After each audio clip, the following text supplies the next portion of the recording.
Hello, hello. It is now 8 o'clock, and this mic has echo. We're going to get kicked off, get started. Welcome to another Friday night with Will Work for Recovery. We do have pizza coming in. It'll be from American Pie Pizza. And as soon as this meeting gets out, I'm sure we'll be joined by a host of friends. For right now, I'm going to welcome on Alex. Fine. Take the seat. The seat. Yep.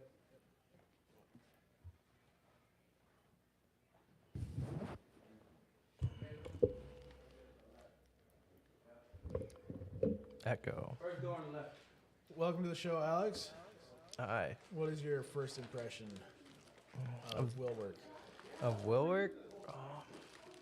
It's awesome, huh? It's a little much. Not in a bad way. Different than some other places I've been, but good atmosphere. How long have you been coming here? This is my third week recently, and then I've been here twice years ago when it first opened, I think. Right on. So, what are you doing for? Tell us a little bit. Tell us about yourself, where you're from, what you're doing. Waiting to hear back from when I start my job. I just did orientation for yesterday at Jimmy John's. You got a new job? Thank you very much. I think it's this one. Ow, that was loud. Congrats on the new job. Yeah, we'll see. Which is Hey, job's a job, right? somewhere you weren't at prior to. You know, something that Yeah. you didn't have a job prior to. So, Correct. what are you doing for your recovery? Working with my sponsor. Bitch.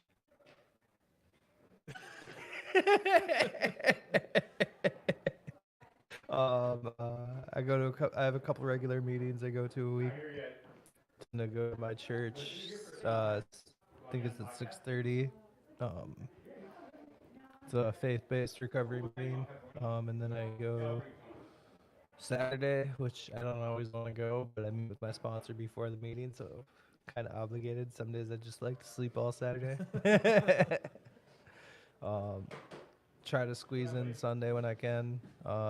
Trying to balance it out between attending church and going to the meeting because they're at about the same time. You just want to do the thing. He just wants to be on He camera. just wants to be on camera. Get on. So tell me something that you have learned in your recent time in recovery. I have a lot more addictions than just drugs. Yeah, when you stop one, the others kind of start to take effect. No, Isn't that cross addiction? my That's last cross addiction. Yeah.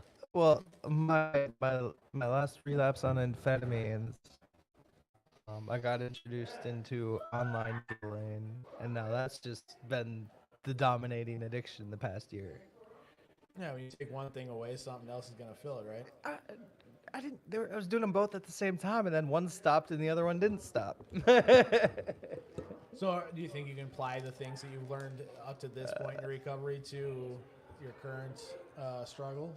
Possibly. At this point in time, I'm about ready just to get rid of my phone.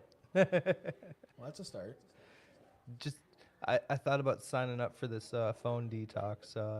You have till January 31st to sign up for it, and then it's a 30-day smart electronic detox, and then they pick 10 winners for 10 grand or something like that. So you're gambling again.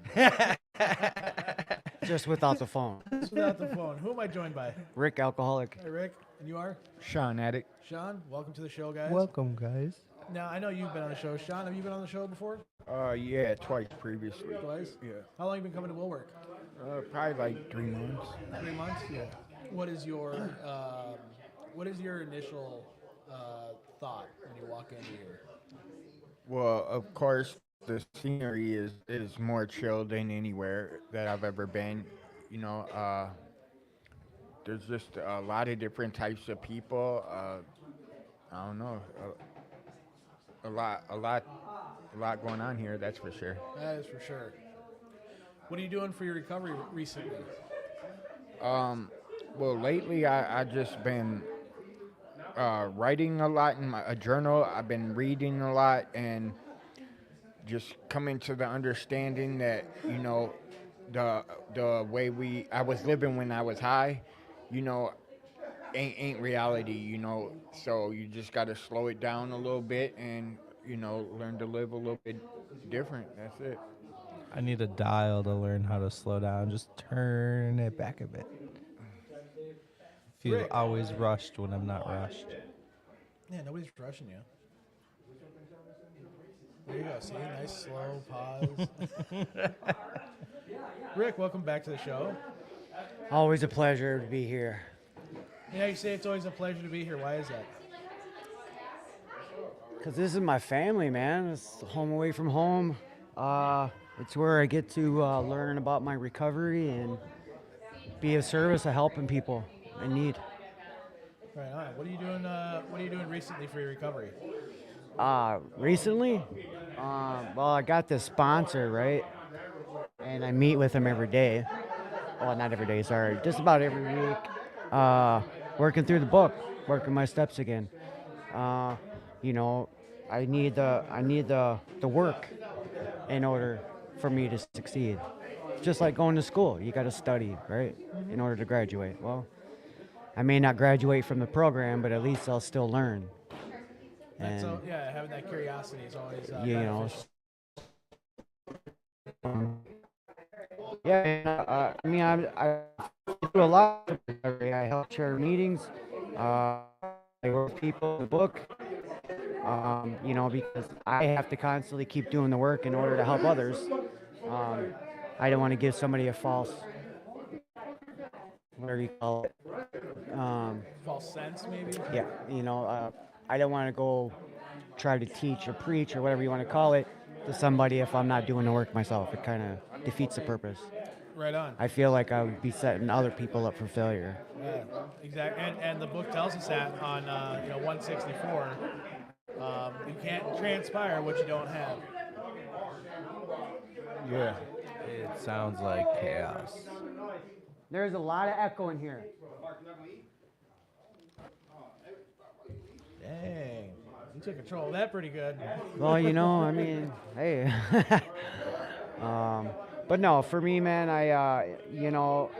it's really cool. I learned to be a better father, a better employer, a better friend, a better brother, a better husband, doing this program.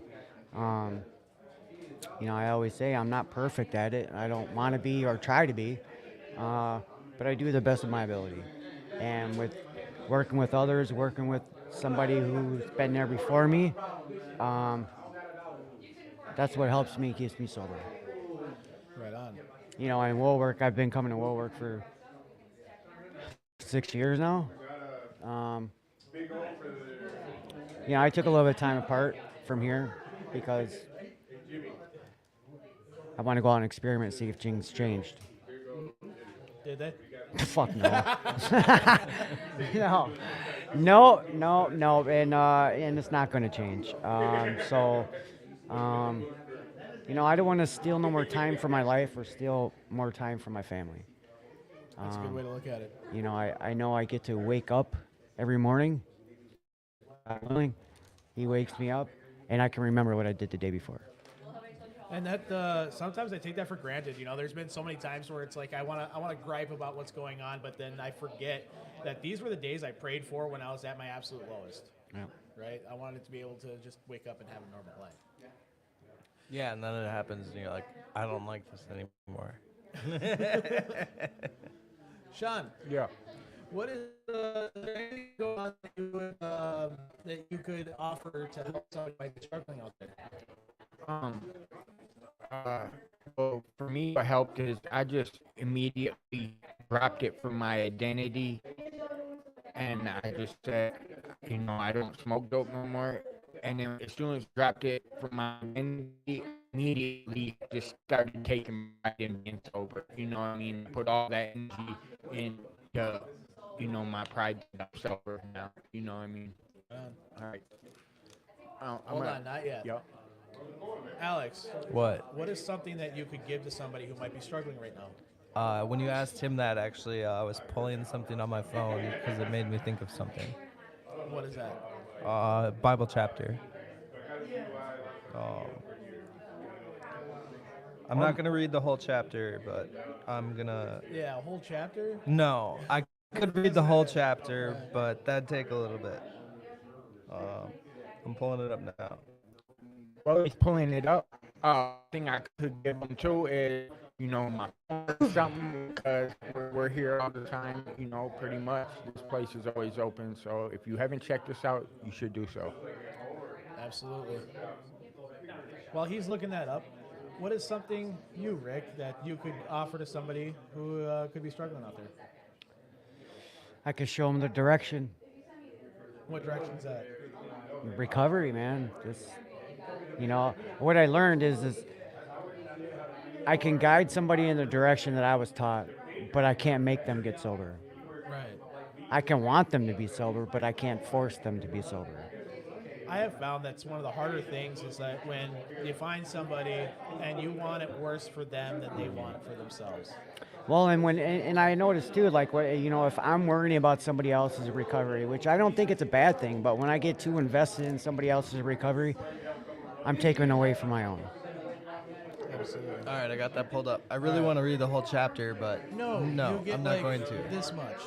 You get 5 seconds. 1, 2. All right, so it's 1 Corinthians 13. If you want a full context, I'm reading out of the NASB translation, and I'm going to read verses 1 through 3, I guess.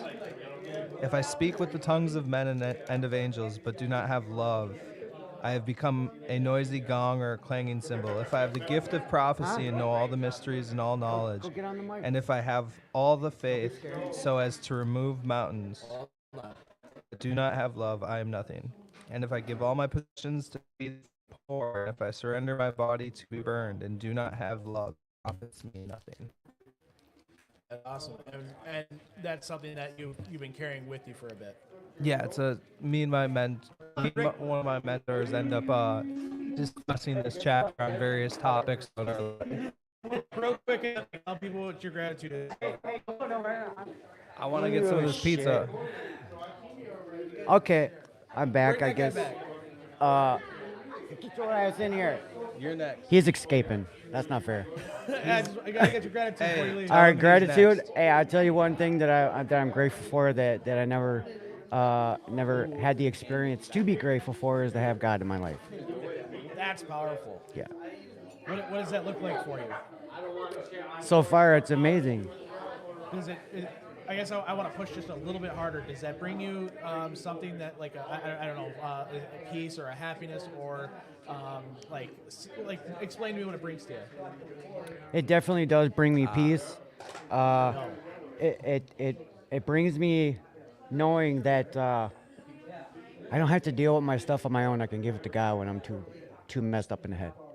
That's fantastic gratitude. So, That's but awesome. I want to say before I leave, if you're struggling for anybody, please reach out, man. Our lives are more valuable than we ever thought it was. And just know that you're loved, and I love you. And I'm out of here. Thanks, buddy.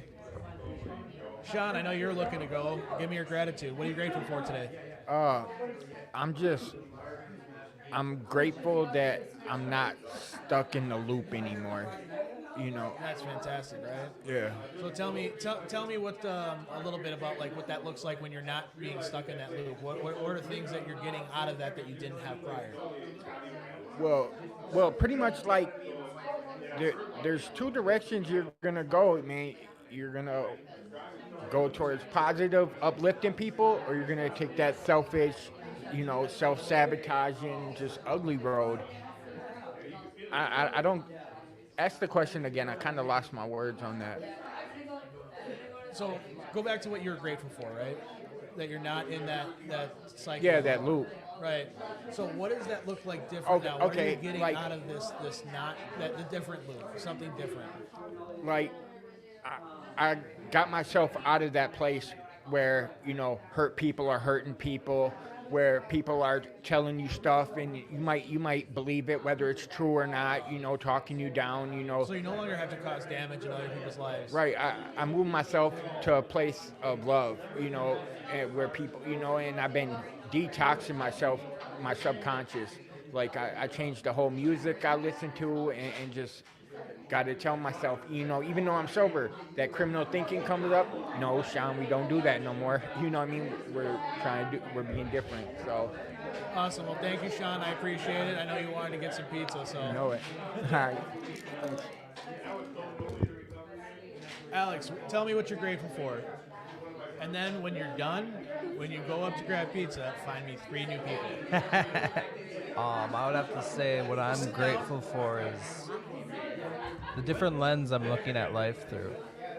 This different lens. Explain this new lens that you got. Well,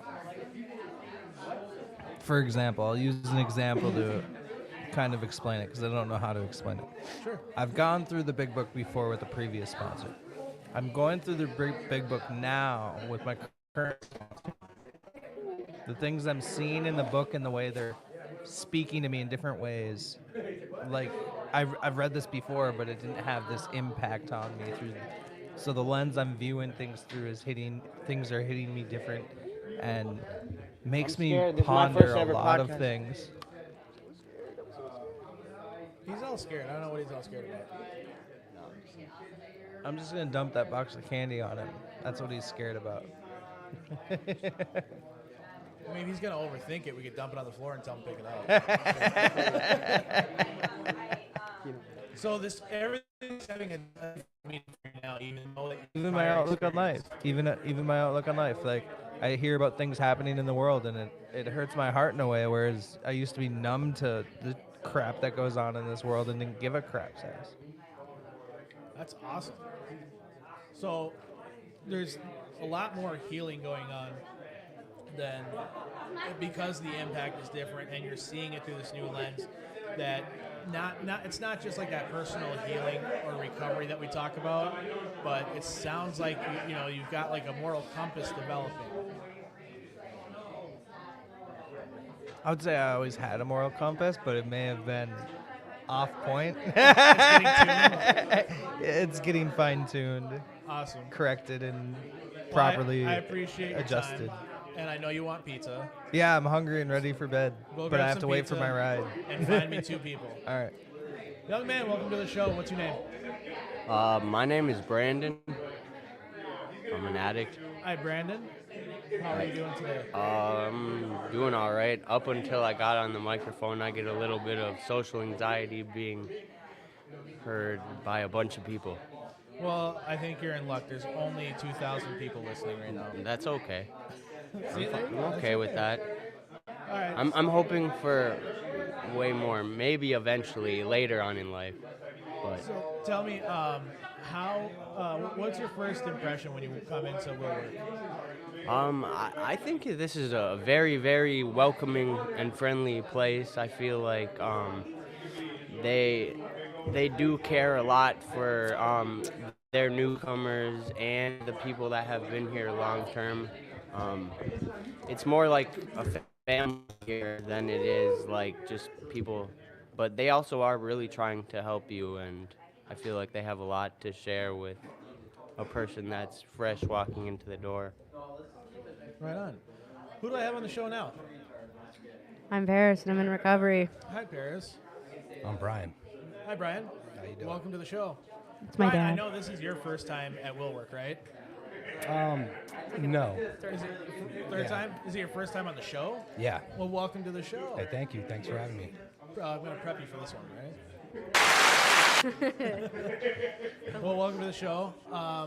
And Paris, you said you have some type of special interest in this person? It's my dad. This is your dad. Yeah. There's no way. Yeah. He looks like he's my age. He doesn't age. That's, you got quite the gift. Like, how old are you? I'm gonna be 46. You're going to be 46. Yes, sir. And I think I have more gray hair than you. Yeah. What? We got hecklers out there. Mm-hmm. Ferris, tell me what you're doing Well, I just got 1 year sober on Wednesday. You're funny. Just been hanging out with my dad. Feel a little worked out, but in a good way. Like, been busy and tired. About this a little bit before the podcast. Doing service work at least. Still coming back and being humble about what I do. You know, because being here and running meetings, making newcomers feel welcome, that keeps me accountable and in my sobriety all the time. Like, because I know when I first got into recovery, like, there's few people that made me feel that way. So then I was like, okay, well, I got to step up and do that too. So, yeah, just been doing that. So you're giving back. Yeah, I think it's it's a program where you can't just take. Like, you can give what you got, basically. Like, once somebody's taught you how to do it, you should also give it back to a person. Because sometimes, like, when we first get in recovery, we don't know exactly how to do it or what to do or where to go. Right. Because like I've talked about it before, is like, I do like meeting roulette. I've gone to meetings. I didn't like it because it's just a weird stuff. Like, just getting hit on. There's like no people running the meetings, so I'm like, okay, where do I go? And then thankfully for Meyer, he told me about this place, and it's the most unstructured, structured NAAA meeting. I really do. Unstructured, structured. Yep. It's a beautiful thing, man. You guys got going on here. Yeah. For sure. They've been giving my dad lots of love too. We also went out to dinner with a couple people, and will work because I did fellowship. I've been going to fellowship now. Doing great, yeah. Check that out. Yeah, I know I'm doing fellowship. But we did fellowship on Wednesday for, a dinner with everybody in the room. And then yesterday we did our own, like, intimate dinner. I had Paul and Carolyn come to give them gratitude of, like, if it wasn't for you guys having this place, I wouldn't still be coming back and being sober for as long as I have been. And then had Myers come, because if it wasn't for Myers showing me this place, who knows what would have happened, And then obviously just a few people that make me feel comfortable in the room, that make me feel like, I have a sense of community with people. Because it's like, don't get me wrong, I'm like, once you come in a room for so long, you get well known and you do have a community. But it's the intimate community you have with people that are willing to listen to you, banter about BS, all that stuff. Just like, it's not always being so serious about recovery, just being a friend. Because like, when you have a friend, you can talk about those things, and it's not awkward, or it feels like somebody's judging you about it, or oh, you're not doing it the right way, and it's like, well, it may not be the way you like it, but it's the way I'm doing it. So yeah, just doing a lot of that stuff basically, and just always coming back basically. Yeah, just coming back. I'm supposed to be hosting the podcast with you, but I'm also, you're gonna be proud of me, I'm moving forward with step work. I was talking to Mandy. Yeah. There you go. Yeah, I was talking with Give me a Mandy. quick one. Okay.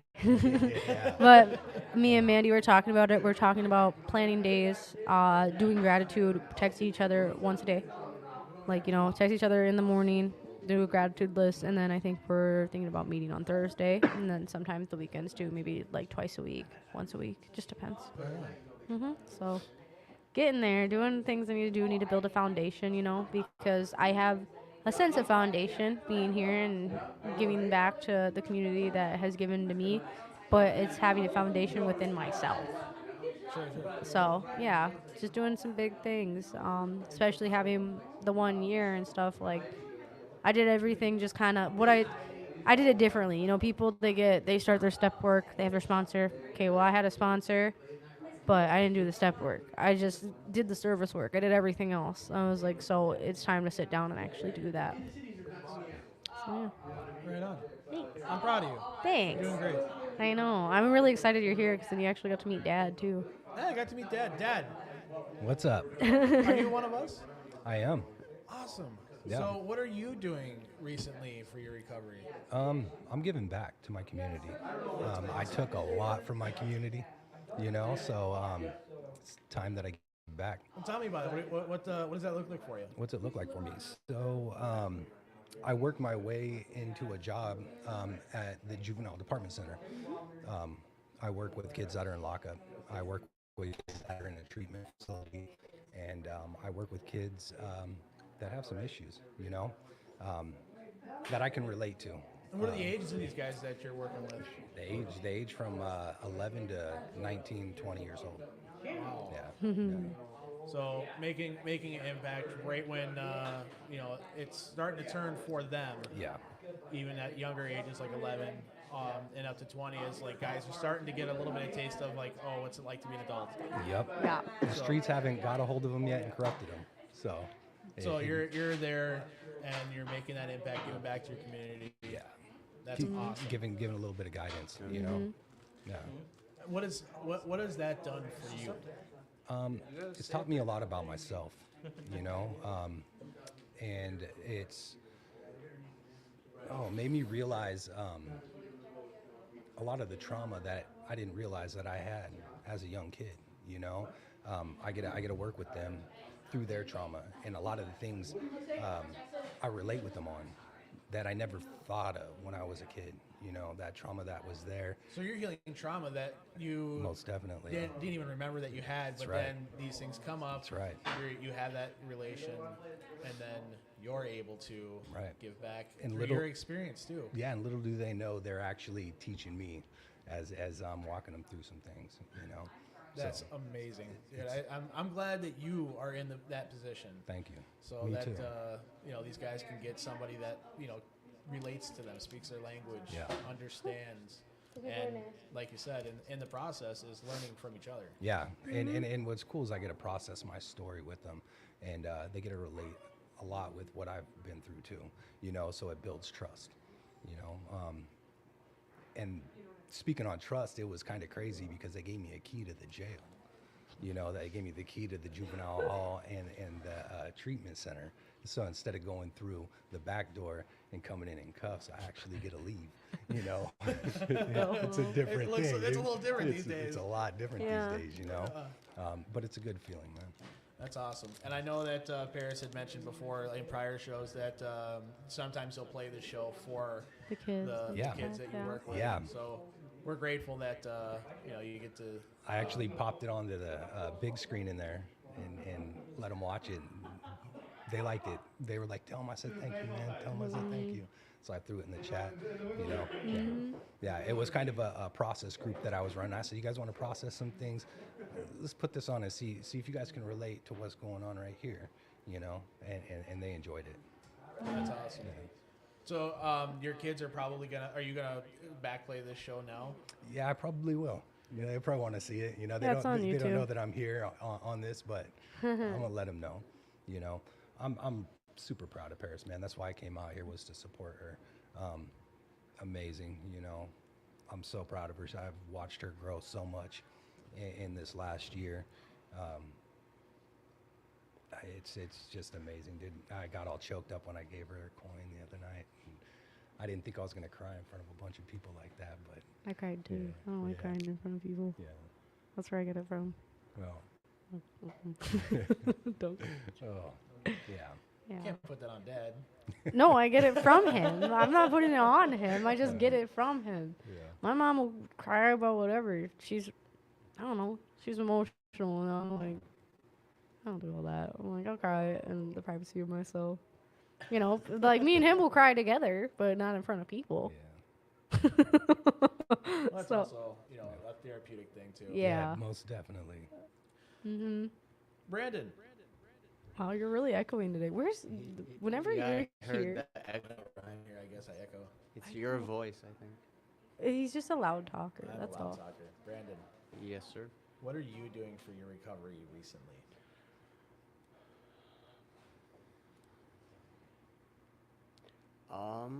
Recently, I'm just really trying to practice putting consistency into my life. Just making sure that I make like 1 or 2 meetings a week, every week. That I'm like, I've implemented going to the gym for the last couple months, like 2-3 months. Just making that a couple times a week too, and just kind of just diving deeper into myself, trying to really take a look at my character flaws and defects, and even like my positive ones, and build on them, but then like look deeper into my defects and just see like maybe take a step back and try to look at the bigger picture and ask like questions I like to question everything in life. I feel like it helps me find more answers. Like the more open I am and the more like willing I am to follow that advice and everything, like I feel like it hasn't done me wrong, and I'm also coming up on my year sober, like in 2 weeks. No fronts. No fronts, nothing. In 2 weeks, you get the clap, but Yeah, I know, no fronts, but God willing, I'll get there. I was like that 2 weeks ago too. we're all like, no fronts, man. Jake knows that. I was like, I know, but I'm telling you, I'm I struggling. I really don't, me, myself, I don't really look at clean time. Like, congratulations, I'm clean. I've made it this long. Like, I am proud of myself, but I know I've got a lot longer to go in life if I really want to do this the correct way, because this is a lifelong journey, not just a destination we want to reach in life. So let's touch a little bit on that consistency that you're talking about. Yes, sir. What are those? What things are you implementing to stay consistent with? Well, so far, I've been doing for the last 6 months, like on the treatment side, I've been doing that, and then the step downs with the aftercares, and even the aftercares after that, I'm making sure I'm in an actual program like once a week, whether it's therapy or just an aftercare for treatment. And then I am, to break anonymity, I'm going to Saturday night meetings with you. That's not breaking anonymity. Okay, you're on the show, you're right. I go every Saturday with you and Alex, who was on the show last, and we've been doing that for 3 weeks now, coming up on 4 tomorrow. And yeah, just building solid other relationships in my life too, and just kind of always keeping that consistency where we're checking up on each other, making sure we're doing good and the stuff that we need to be doing, staying focused, and I kind of do a list of it myself, like a mini 10th step, I would call it, like a self-inventory. I've been in and out of this room for a little while now. I can't over wait to the see years. that. It's not like a consistent every night thing, but No, I that's do fine. write a few things down that I'm I'd grateful love for. to see it. Okay. I want to see this video. That step. I'll break anonymity. I'm a sponsor. Yeah. So. It's an old way that they taught me. I remembered from 5 years ago, but it could probably use some work. It's a worksheet I got printed Hey, off I'm a long not time going ago. to tell you can't do it. I just want to look it over and see that, because part of the 10 step is, we see our character defects that come out throughout our day, but the other part about a 10 step is that we also see our character assets, and we have to list them because the 10 step says that we're no longer doing our inventory in red ink. It's not staying. It's not staying there. It's a somebody temporary told thing, me right? that my inventory for the rest of my life would be in red ink, I wouldn't do it every day. I wouldn't do, and even if I don't do it every day, I wouldn't consistently do this throughout my recovery. I'd say I'm not doing that. I don't want to look at my bad stuff all the time. When I have to stop and look at my bad stuff, I also got to see my good stuff that's coming out. Yep. So that's all. That's why I said I can't wait to see it. I want to see the good stuff that's coming out, and if it's not, I'll give you a little rundown on how to do it. But obviously, we'll get there where you actually get to practice it. Yep. We're getting there. Good, Oh, my man. first step. Me I have- too. I Me have- too. I'm only on my first one. I have We a just few finished stuff. it up. We just finished it Just up, finished it actually. up. Yeah. I have a few stuff done, but Mandy and I are gonna go over it, and then we're gonna also, recap a little bit because I have my sponsor, but she's more somebody I can talk to. She's like my sponsor, and then she's like my mentor in step work. And my sponsor who I can talk to and call. I just hung out with her yesterday, and Mandy is somebody that I can actually be mentored with, what I should do for my foundation. So I'm excited about that, and we're gonna go to cool coffee spots and stuff. So, Sounds like fun. uh-huh. I want to dig in more at Brian because Do it. This is his first time on the show. He's a quiet man too, so do it. Brian, I like to ask this question, and it's not. I guess maybe it's becoming a more stabilized question on the show. What's something you had to learn the hard way? Yeah, Life. sure.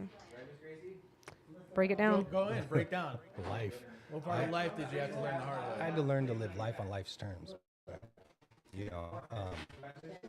Everything I did was the hard way. You told me to go right, I went hard left. You told me not to do this. I said, sure, all right. Okay. That's your opinion, you know.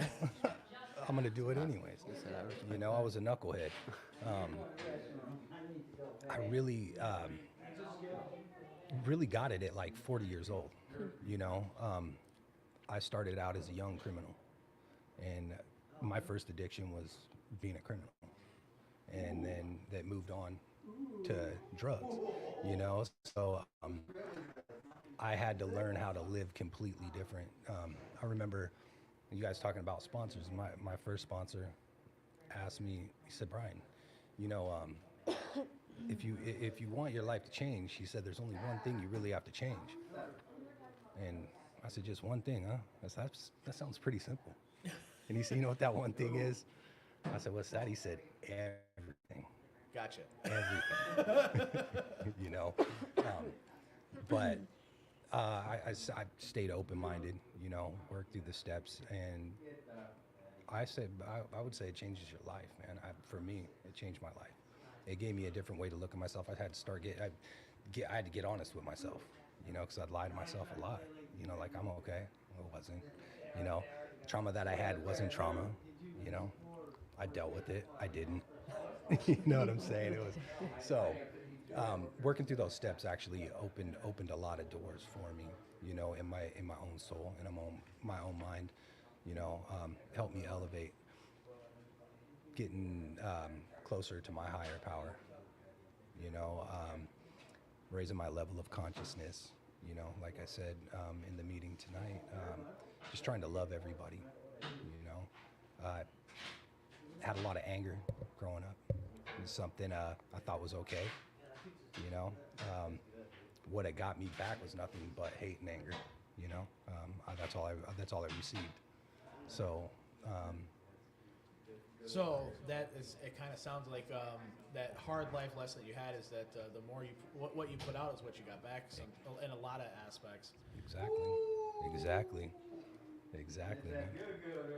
So now today, put love and hope to get love back, and it works, man. Receive it. You know? So that's so you're saying putting love and hope out there. Yeah. What does that do for you, just internally? Internally, it raises my consciousness, and you know, I feel the vibrations in me, you know, raising to a higher level. Then you can connect with people, you know, and those lower levels of vibration, that hate, that anger, you know, out there. You seem when you are in that field, you connect with that. So it's bringing myself out of there, you know, and being able to see things in a different way, in a different light. You know, everybody, when they said, like I said, go right, I went left. Today, I choose to go right, you know. I love it. I love it. You know, that very last part was the last part that I got out of that was remain teachable. Exactly. You know, Exactly. That was one of my hard life lessons was remain teachable because a long time I always thought I know better. Malleable. Yep. Stay open-minded. You know, always be willing to learn something new with an open mind. And if it doesn't fit, then you can toss it out. I really like this topic a lot because I just talked with my Uber driver actually about this on the way here, about the vibrations and like, yes, sir, I love having these conversations about just remaining, because that's what I've learned. 2023 and some of 22 have been teachable, like always remain teachable like that. See, and if I've never learned enough. I used to claim to be a know-it-all myself, actually. Like, it was my way or the highway. Like, in life, everyone was out to get me. Like, I didn't want anything to do with you. You were out to get me in some type of way. But in life, I've really learned, like, you really can learn and help and benefit and just work together, and it's so powerful. It's such a cool thing, like, to always like remain like open and teachable to like life and the lessons it can teach you and just everything. I don't know. I agree with you, man. Yeah. For sure. It'll take you further. And I think if that message gets out to more people It's on how good to also how to talk about. unify and how to unify together in love, that raises the collective consciousness, you know, to where we can all bring ourselves somewhere better, you know.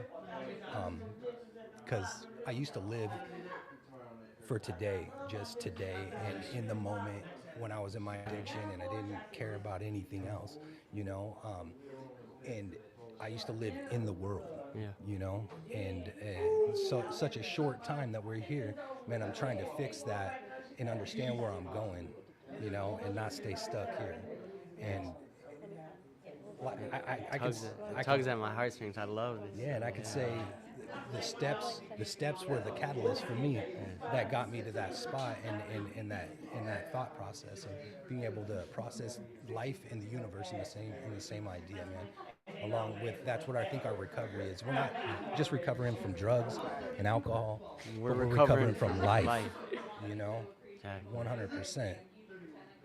That's how I see things. That's how it is for me. You It know, might not be that way for others. but No. I see it how I like that. yeah.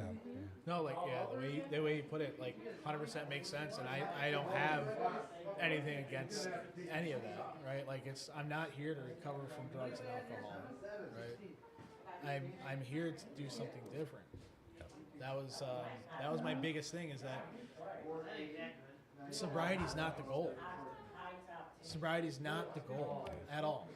Because if that's what the goal was, I woke up this morning sober. Goal accomplished. I don't need to go to this meeting. I don't need to do. Bye, Rick. I don't need to worry about achieving it. Got that. If what I've learned through all of this by sitting down from another alcoholic and another addict that explained all this to me is that I have a malady. And the problem is me. Life is me. Don't you go nowhere. I was gonna ask, what kind of pops do you have around here? Like soda? I don't drink soda. I drink water. Me either, really. Like but Diet I don't have Pepsi. water or nothing. They have these. But if I learned that I've got this malady, and alcohol and drugs were a symptom of it, right? That's what the book tells me. Yeah. That the goal is to live different. The goal is to find what brings me that peace, joy, and happiness. The goal is to live a way that I don't need to get, that I don't have to run from anymore. Mm-hmm. Sobriety becomes a side effect. I don't want to lose the pot. Yep. Just a new way of living, basically. Not even the sobriety. It's just once you get the sobriety down, then your whole, basically your whole, how would I say this?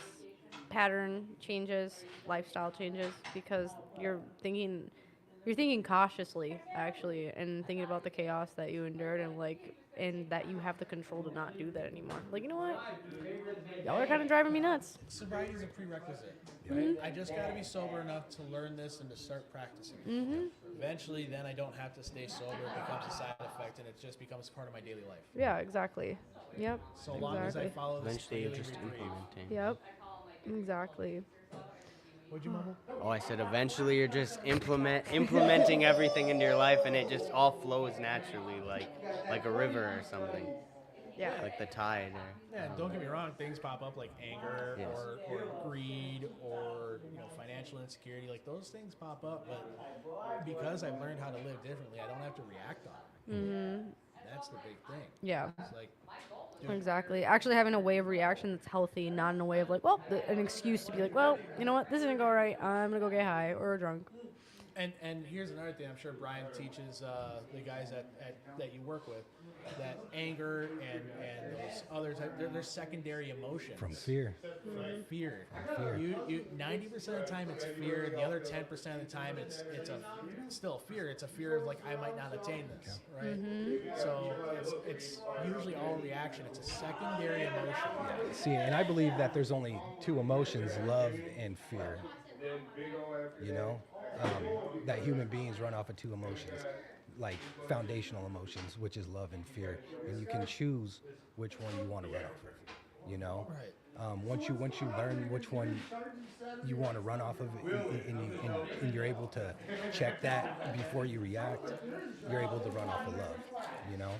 if you choose to run off of that fear, then you're going to run off of fear and anger and everything else that comes along with it. Exactly. And for me, when I did that, my coping mechanism for that was to get loaded, you know, and that was a choice that I made. Masking even though- fear. Exactly.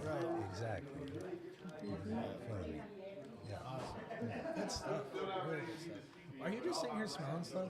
She gave me a gift for my 1 year sobriety. It's perfume. I wish we had smelling salts. You want to smell it? You watch Joe Rogan, right? Yeah. When he had that comedian on there and he like took the step, he's like, I have never been more awake in my life. Yes. Yes. Do we have anybody else that wants to be on the podcast? Does anybody else want to be on the podcast?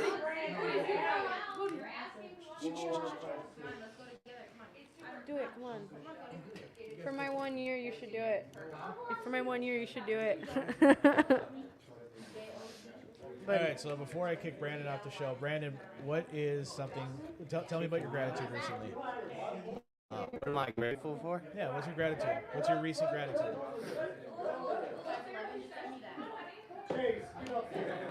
It's really hard to number it down to one thing, but one thing I'm very grateful for is I am grateful for the just life in general. I'm grateful to be alive because there are so many times in life, like including like my sickness as a child and then with my addiction and my alcoholism, that I should not be here. So I'm just grateful for life every day. Awesome, appreciate it, and stick around because we'll bring you back on. We've got a lot of time still. I know. So did you find other people that wanted to get on? Me and my dad can stay here for a little bit longer. Well, you guys are going to stay on until you leave. I thought I saw someone that I know, we're gonna have to leave, like, not soon, but pretty soon, so it doesn't get too late. Not 'cause soon, but pretty soon. Yeah, like around like 9:15, 9:20, because he's still got to pack up and stuff too. So I bought him a suitcase because we went shopping, and I have a whole bunch of clothes that I gave him. I was like, I don't need this. You want this? I told him, I was like, this is the joyous thing about having a daughter that wears oversized clothes. Things fit you. So Does she have style like you do? yeah. That's good. That's where I got it from. It was funny, we went shopping today, right? And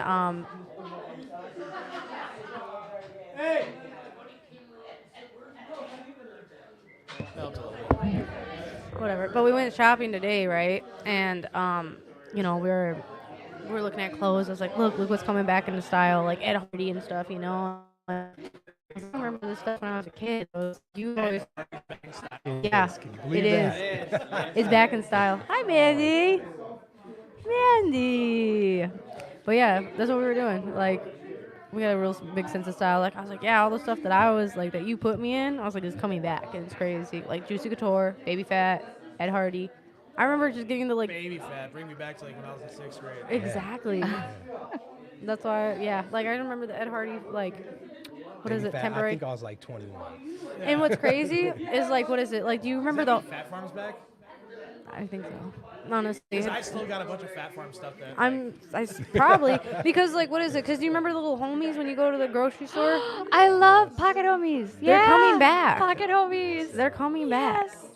Everything is coming back, and it's so funny to me. So me and him were, like, talking about that when we were walking around, because, like, there's clothing brands of it now, and we're just like, Jesus Christ. So, yeah, I get my sense of style from my dad. Nice. They need to bring back some more Echo gear. I used to love Echo. They still have that on the West Coast. I still have my Echo gear from years ago when they still had like the store in Mall of America and stuff. So I have a pair of sweats that I just bought that have the Echo on the side. It says Echo. dig it. Yeah. Now we all have to go to the West Coast and shop. Miss Gracie and I'm Carolyn down. and Paul and Chris. I don't know if you know who Chris is, but they're planning on doing a motorcycle ride to go visit him in Oregon. Yeah. Well, that'd be cool. Yeah. I'm gonna So bring up my bike next weekend. that's gonna be cool. Like I already, me and my sponsor made the pact that we're gonna put our bikes on the trickle chargers, and Saturday when it's 50-something degrees outside, That's crazy. we're taking Brave. the bikes out. That's crazy. Just so I can say I rode in February. True. I mean, it doesn't happen. Who are you though? Hi everyone. My name's Mandy and I'm Hi, in Mandy. recovery. Hi, Mandy. I'm an addict, I'm an alcoholic, and I'm trying to recover from all the damage that I've done. So I just kind of put it under that umbrella. Welcome to the show. Oh, it's good to be here. Good to see you again. Good to see Yeah. you again. Randy, Yes. tell me what you're doing recently for your recovery. Oh, so something that I've consistently been doing, my fiance and I go to speak at Unity at the inpatient facility to share our experience, strength, and hope. Love doing that. Just volunteered to speak at a meeting, and I am actively sponsoring. Yep. Fantastic. I'm one of them. Yeah. Put your hands in the air. Yeah, it's weird. Like I started coming to Will Work, like Like a month ago now, I would say. Like about a month. No, even longer than that. It's been Yeah. over a month. 6 weeks. Yeah. Somewhere around there. I don't know.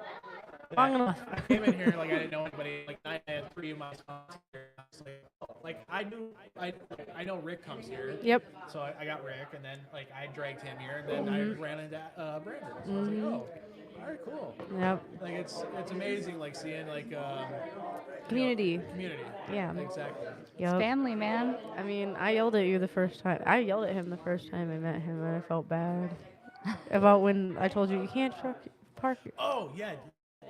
You seen that part of the show? No. All right, so here's like the Rundown. the real early part of like how I met your dog. Let's hear it. Pull in, and like I'm only here to help out with the podcast. I don't show up for a meeting or fellowship or anything like that. I'm just a podcast helper. That's what I do. So I get here and I find a spot out there. I'm like, oh, I can fit my truck in there, and I back it up as tight as I can, and I get out and I start walking, and I get across the street, down the sidewalk, and I'm halfway like in between The doors. the front door and the back door. So I'm going to the back door for the podcast. And she goes, "You can't park there." I had to yell at him about it, and then I was like, I'm so sorry. I was like, you just can't park there. Sounds about right. You watched, like, and I start walking back. I'm like, and I'm thinking to myself, like, she watched me park there, And walk away. and then she watched me walk away. So then I even like my one remark to her, I was like, "How come you didn't say anything when I got out of the truck?" She's like, "I'm sorry, but you can't park there." Yeah, I was like, Didn't answer the question at all. Just no. I don't know. I just was like, because I'm not shy, because I will tell you can't park there. I just didn't really, I just didn't want your truck to get towed, basically. And maybe she waited because she's learned the process of taking a moment to pause before she reacts. See, my brain was like, she just wanted to see that fat fucker walk down the street. And she's like, and then she turned to everybody. She's like, "Watch this. Can't park there." No, I just, I didn't end up taking it too personally. I just thought like that's the most hilarious way to like have a first encounter with somebody that like now when I walk in here, she's usually the first one to be like, "Hey, Jake," and I'm like, "Oh, Paris, right." I'm like, what's up again? Yep. Every time though, I'm like, oh sorry. I was like, oh sorry, I yelled at you. And I didn't even think like I didn't even take it as yelling. I was just more like, "Oh, What the fuck? Yeah. I was I like, got, no. I got all these extra steps in that I didn't want to." Hey, at least you got him in though, right? But yeah, no. It's the first time I met Jake. What other things have I been asking people? I haven't used any of these. I don't use those. Oh, I forgot to mention the most important thing that I'm doing for recovery. What is that? What's not the most? Well, One it's of them. important. It's on the it's top. It's up there. I'm here every single Friday night to help keep the doors open so people have a safe place to be with other sober, recovering individuals. Every Friday night from 8 o'clock until The doors are midnight, and basically. Basically midnight, or if people tend to wander off a little bit sooner, maybe we'll close sooner. But so for anybody listening, if you want a place to be, this is where it's at. Yeah. Tad and I are here every Friday night. Yeah, I get excited. I'm like, man, he's coming. It's chit Play some chat Go there. Fish. No, we do Pictionary. Oh my god. We We play should play Pictionary. Life one day. Can we play Life? Life's been playing me, man. I don't know about you, but I'm just saying. So then let's play it. No, I was actually talking to my daughter about bringing some new games, but bringing some fun other stuff in there. We've done Pictionary recently, but that's another thing. You don't have to wait and see what kind of games we have here. You can bring your own. We can do whatever. We can do a movie night. I keep threatening. I wanted to do Die Hard over Christmas because Die Hard shouldn't be everyone's favorite Christmas movie, right? Yeah. Any of them is fine. Did you ever figure out the TV for Die Hard? No, I didn't figure out the TV for anything. Oh. I'll put that all on Tad. Yeah, true. Well, if Carolyn's here long enough too, you can just be like, help. We'll get there. We'll get there. Yeah. I know I've asked you the question in the past about like what is something you had to learn the hard way. Oh, what did I end up saying? Oh, I remember what I said. You remember? And it's still, I remember what I said. This is still your I- hardest lesson. Oh, absolutely. I am not smarter than my addiction. I'm not That's right. smarter than the substances. They won every single time, no matter how much negotiating, manipulation, changing up the style, the method, anything, any of that. Guess what? I still got in a deeper and darker place every single time. Every time. Hard lessons learned. Oh, I remember a question. So, what is something that you can give away right now to somebody who might be struggling? My time. Time is the most valuable thing on this planet. It really is. It is. So if you can give somebody some of your time, and if you do it with patience and grace, it can really go a long way. Especially, if it's working with others, then it's just buying insurance policy for my recovery. Right? Yeah. That's something that I always tell, like, every guy that I ever sit down and work with him, I always tell him, like, I might get more out of this than you will. And I make it very clear that I'm going to learn from you as well in this whole thing. Right? Absolutely. Like, I'm going to teach you the spiritual tools that I have been taught, but I'm going to learn from you in the process. Yeah. But Absolutely. And I think, so I used to always be that person. I always wanted to help people, like always, right? That's been part of who I am. But I was always that person that would tell people how to do things, right? And in recovery, that's another hard lesson that I've had to learn through my history is that it's not me telling people what to do, but I can share my experience. I can share what did work for me, what didn't work for me, and people can come to their own conclusions on what's going to work for them. And maybe they're going to be right, maybe they're going to be wrong, but it's not up to me to decide any of that. So just trying to help have a conversation with somebody, understand where they're coming from. And it's funny, my youngest who's here, she's like, I always get so sick of it when you tell me about stuff because you always just talk about how it happened for you. And I'm like, I have been trained for this. This is all I do now. I can only share my experience. You're like, I'm strength and hope. sorry. Yeah, I mean, I don't even like do the parent. I parent her, granted, but I try to do it from a place of understanding instead of like, I mean, did you ever have 14? okay. 14. She's that little goth thing over there with the furry little boots. goth thing? The little goth thing. Little She goth turned emo. girl. She turned emo. I love it. I She mean, turned emo. I had a stage when I was her age. We all do. I had an emo. I don't or- think well, he did. I had a goth phase. No, my dad never did. No. You didn't. No. You didn't even like rock the Jenkos or anything. Edgy punk? No.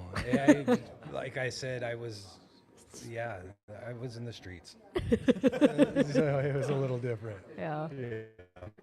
I wish I could say it, but yeah. But no. So I have a question, Brian, that up? I'm very curious. Yeah. And I know I asked her a long time ago about it when she brought up, like, oh, my dad does this and he helps out with the kids, juveniles and all yeah. sorts of- being in recovery yourself, and then also being a parent to someone in recovery, is there a separation between recovery peer-to-peer and the father-daughter part? Or does it blend in a certain way that doesn't blend for in any other way? It's different, yeah. The relationship that I have with my kids is deep, really deep. Where I'm at with the kids that I work with, I try to show them unconditional love, right? No conditions with it, the same thing that I would do for my children. But at the same time, I have to remain professional. With my kids at their age today, I can be their friend too, you know? I don't have to sit with that professional side and keep in mind ethics. You get to be dad. Exactly. Yeah. You know, when I'm at work, there's a code of ethics that I have to work with, you know? Sometimes I bend it a little bit because, like, these kids, to be relatable, you know, when I talk with the POs, I talk to them the way I'm talking to you, in a sense.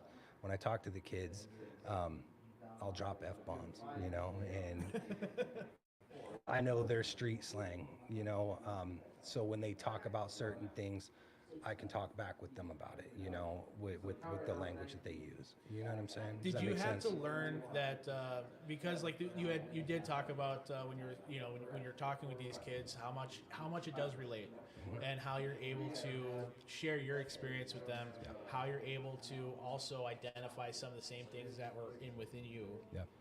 Did you have to learn that separation or maybe that button, so to say, between mentor and dad? No. No? No. I've been through a ton of training. You know, the first like 4 months of like I've been sitting through training after training, 8 hours a day. You know, 40 hours a week of like solid training. You know, so before you get tossed into that little pool, you kind of know how to swim with it. You know. You learned the switch prior to. Most definitely. And it's I don't know how to explain it. But I work one-on-one with kids, but then I'm working with a group of kids. So their energy with each other too makes it a little easier to be a little more professional, you know, in that setting. So, but I do have my favorites, you know, when it comes down to some of them, I do have my favorites, dude, you know. But I wouldn't tell them that, you know. Right. But some of them are easy to work with. Some of them are a little more difficult. I tend to see the ones that are more difficult. I see myself more in them, you know, and that's probably why it's difficult for me. You know? Well, I know I'm his favorite kid out of the kids he has. Well, he actually did write down which one is his favorite, and I have it written down right here. Oh, Do you yeah. want to know the answer? Me. We won't go there. Well, I know that I'm the one that has the closest relationship with him too. So. That's true. And did that happen prior to recovery, or did it get deeper after you? It's got always sober? been like that since I was a baby. Are you the youngest? I'm the middle. You're the middle. Yeah. Yeah, I'm the middle kid. So you don't suffer from middle child syndrome. At least not with him. Maybe with my mom a little bit, but even then, she makes all of us suffer with middle child syndrome. She's like, well, I don't know. I'm like, well, love you. Yeah, she was always a daddy's girl, Yeah. you know. My Since grandparents. she was a little baby. Yep. Is she the only girl? No. No. No, not even. No. No. Yeah, that's how I roll. Like, my grandparents were like, when I went to go visit them, they're like, wait. Come on, where's- You know, that's how it worked. I'd be like, oh yeah, I'm going with him. And even then, it's like, I think, because we've talked about it in the past, like even before I got sober, like, you know, I was like, being a kid, I just know that I was like way beyond my years, like way beyond, because like we would sit and talk all the time, like how we're talking now, basically. Like that's how like me and my dad would talk. Like there was no like, there wasn't a filter. Like there was, but a point where it was like he looked at me like that's my kid, but that she's way beyond her years, so I'm not gonna like I'm gonna treat her like a kid in certain extents, but like talking wise, like we're gonna talk like adults basically. I've always been really honest with my kids, and I don't know if that's a good thing. You know what I'm saying? Like, maybe not with the others. Me. but I've always been like, hey, look, I'm an open book. You know, I'm gonna be honest with you. There's something I don't want to break with you guys, no matter where I was at in life. There's something I don't want to break with you guys. Is that trust? I think it's very. I feel that. I think it's very important to make sure that that's there and to be transparent. And I could circle that back with what the question you asked me. That's where it gets a little different, because there's with the kids that I work with, there's transparency, but there's only so much. I won't let them in like my personal life. You know, I tell them a little bit about my personal life, but my personal life's my personal life. And they know, my kids know me Yeah. on a different level my whole life, you know, Yeah. and wide open with it. The only thing that they know on a personal level is like that I'm in like recovery, because he Yep. talks about that with them. They like know that she's in recovery. One of my other kids went to behavioral stuff. Yeah. went to a place called Outdoors. Oh, I don't Yeah, know. some called. Where they go throw you in the woods for like a make few you months. survive. You know, I, it doesn't it though, but not, I said, you know what? Carve your own spoons, make your own fire, and build your own tent, man. But also, I'm like, down. I think Let's that's do where the that. alcoholism in me, where I'm like, oh, chaos kind of sounds fun. Well, I think it's like the difference for us, at least. It was like, you know, if we know what's going on, like, we're down for that. So, because I would do it too. Like, I love doing that. Like, just going out, nobody has like contact with me. Not to scare anybody, but like, I like it because then I have a peace of mind, you know, like, go somewhere nice and just like, because there's a spot up in Oregon that I know of. It's the Umpqua Falls. There's literally nothing out there. Like, you have to drive 20 miles to the next town to get gas. So if you want to get gas and you're not a half tank, do it now. Or Right on. you're stuck up in the mountains, man. Right But on. yeah, no, like, yeah, that's how it's always been since I was a kid, though. And it's like, it's just, we have a different type of closeness, I would say, than my other siblings and my mom, because it's just, I've talked about this before too, like on the podcast. Like, you know, my mom is my mom, but she's not a mother. I love her either way because she's my mom. I can't not love her. But it's a difference because it's like, for me, I have a parent that's willing to be a parent, and that's my dad. So I take complete full advantage of that. I'm like, cool. Like, I want to take advantage of that. It's like this, and also just having a male figure to actually like look up to and stuff, because I think just in this generation, a lot of people, they lack that, and it's not their fault. It's just the male figure that's in their life, you know. And I feel blessed for it, because it's like I've met many kids that are like, "Do you have a dad?" I was like, "Yeah." They're like, "Well, where is he?" I'm like, "He lives in a different state." They're like, "Well, are you close to him?" "Yeah, I talk to him like every other day." They're like, "Well, what is he like?" And I tell him, "Oh, my dad's like this, and you know, we got a good relationship. He's gone through a lot of stuff." And then they're like, "Your dad's still in school. I think he'd like me." I was like, "I think my dad would look at me and be like, what the fuck are you doing with these idiots?" So I was like, there's a different thought process here for sure. But, you know, it's just, that's something I'm blessed for, because it's like I have him, and then I have his brother too. And I just take full advantage of that, because on my mom's side, it's not like that, you know? Like, all my family lives in one area, but they're either struggling with addiction or they haven't taken the time to actually like look at within themselves and try to like fix the situation about themselves. So even if it's not addiction, it's also just mental stuff, like mental stuff. And usually when that comes in, addiction comes in because it runs high on both sides of my family. I don't know why I ever fucking got into it, but here we are. But yeah, you know, it's just, I try to take full advantage of that, because I feel like, why wouldn't I? You know, if I have one parent that I can love either way, they're not a parent, I love them. But if I can actually hang out with and talk with and like tell them like basically everything, yeah, most definitely. Because like my mom will ask me like, well, "What were you doing when you were high?" I don't even know what you were doing when you were high. What are you talking about? But, you know, I'll tell my dad. He was like, "Well, what were you on? Like, what were you doing?" And I was like, "Well, I was struggling with this and I was struggling with that." And he was like the person I called all the time when I was in jail. I was like, thank God somebody I don't know who put money on my books, but Is that you? no. No. I was like, what's him? I know that. He straight looked. He's like, no. Yeah, So- no. I have a question then. So I have a parent that is in recovery too. And I found that through my own recovery journey, my relationship with him has grown that much stronger. We have yet another connection to have.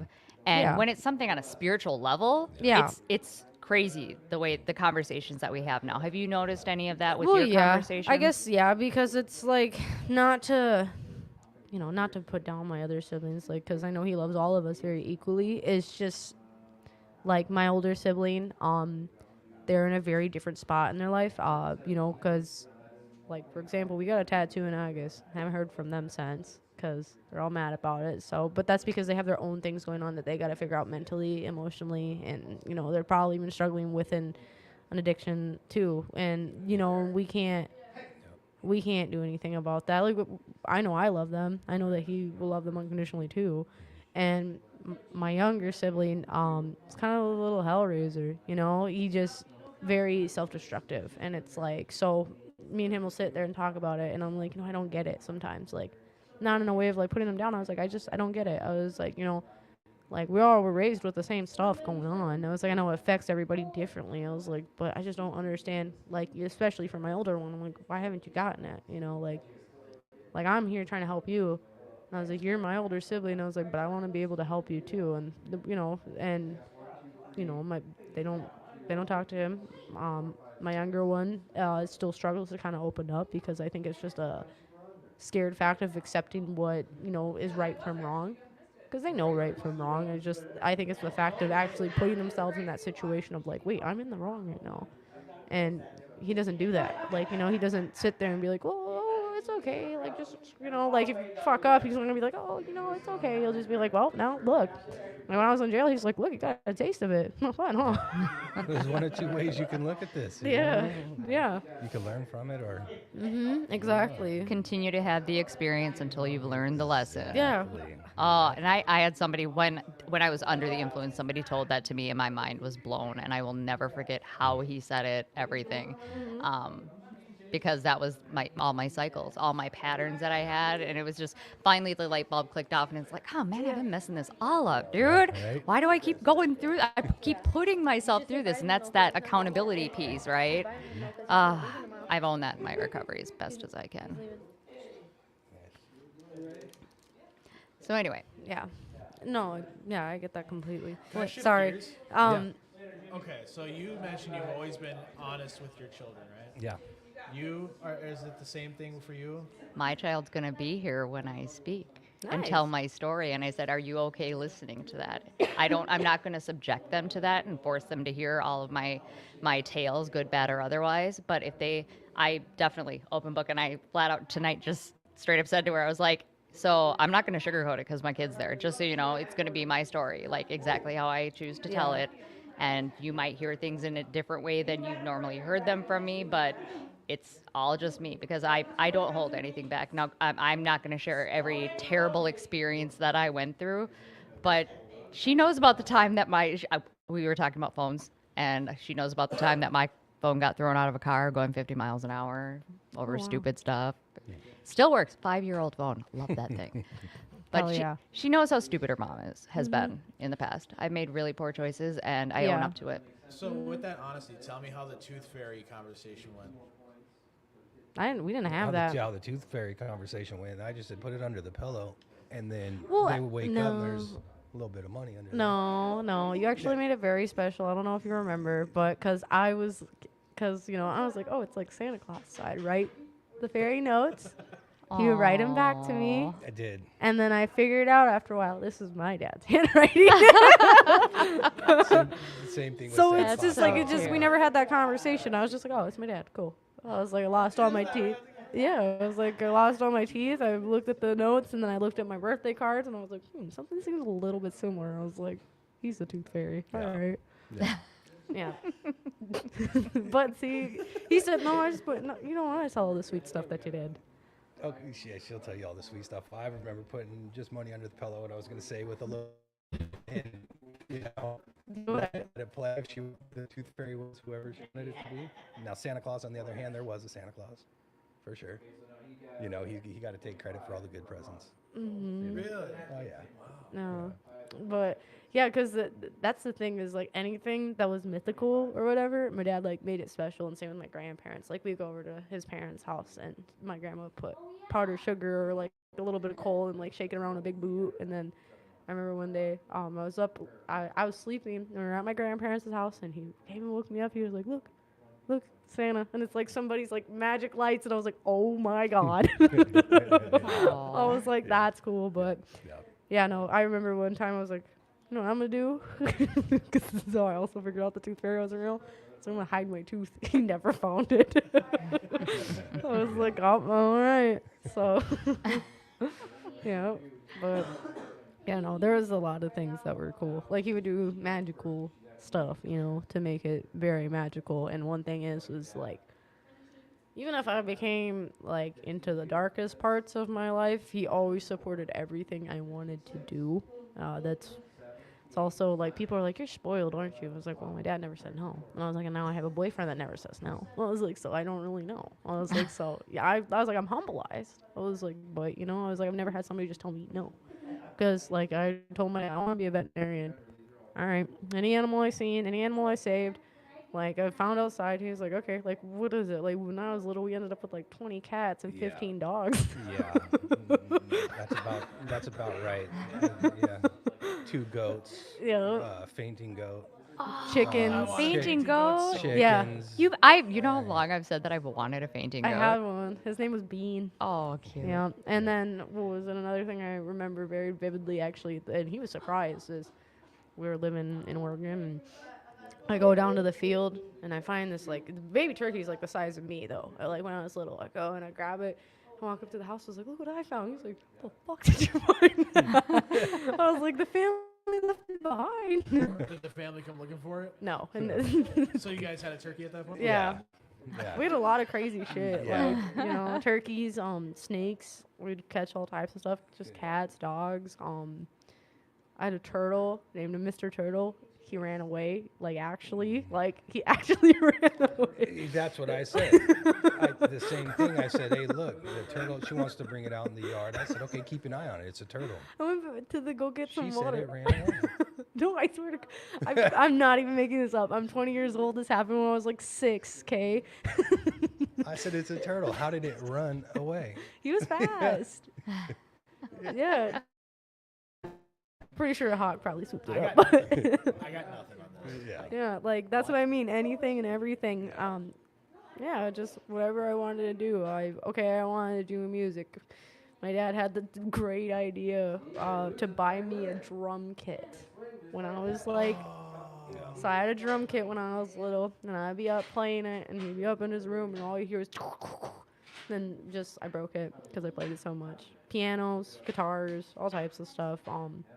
He also made music when I was younger, so I'd go play in his studio all the time and press stuff and make things. See, I was very young when my dad first told me no, and I found out it's because he's cheap. And it's because I was like, I want to be in Boy Scouts, and that's because all the other neighborhood boys were in Boy Scouts. I'm like, I want to do that stuff. They're doing cool stuff.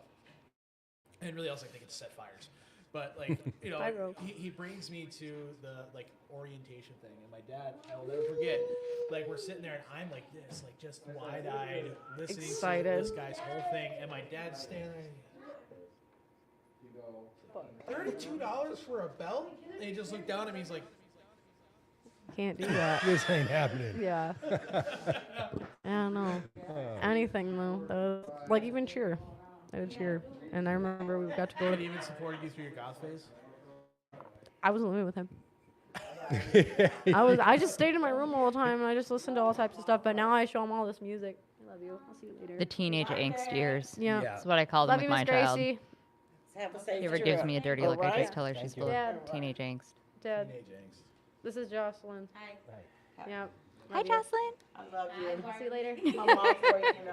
I've got Yeah, the black go version ahead. of the dress on tonight. Really? Yeah. Okay, I'll wait. But yeah, no, everything. Because I remember we got to when I was little, we got to go to the Oregon Ducks Stadium and go cheer. Yeah, they Cool got to stuff. cheer for the Ducks, It's cool. along with the Ducks cheerleaders. It was I'm pretty so cool. They sorry. did some competition I was stuff. It in was pretty Vegas neat. during Pac-12 championship, and I was rooting for Huskies. That's okay. Because when we were there, I saw all the Oregon Ducks and all the Husky stuff, and I wasn't there. And I'm like, what the hell? Why is everybody here to bet on the game? And then we were at the Cosmo, and the suite that we had looked right at Allegiant Stadium, and I was like, oh, it's right there. Like, okay, now I get it. But the spread that they put out on that game was 7.5, and I was like, Pac-12 is not going to be decided by over a touchdown. No. So I was like, money on Huskies to cover the spread. So, but Huskies, What's the end yeah. of that story look like?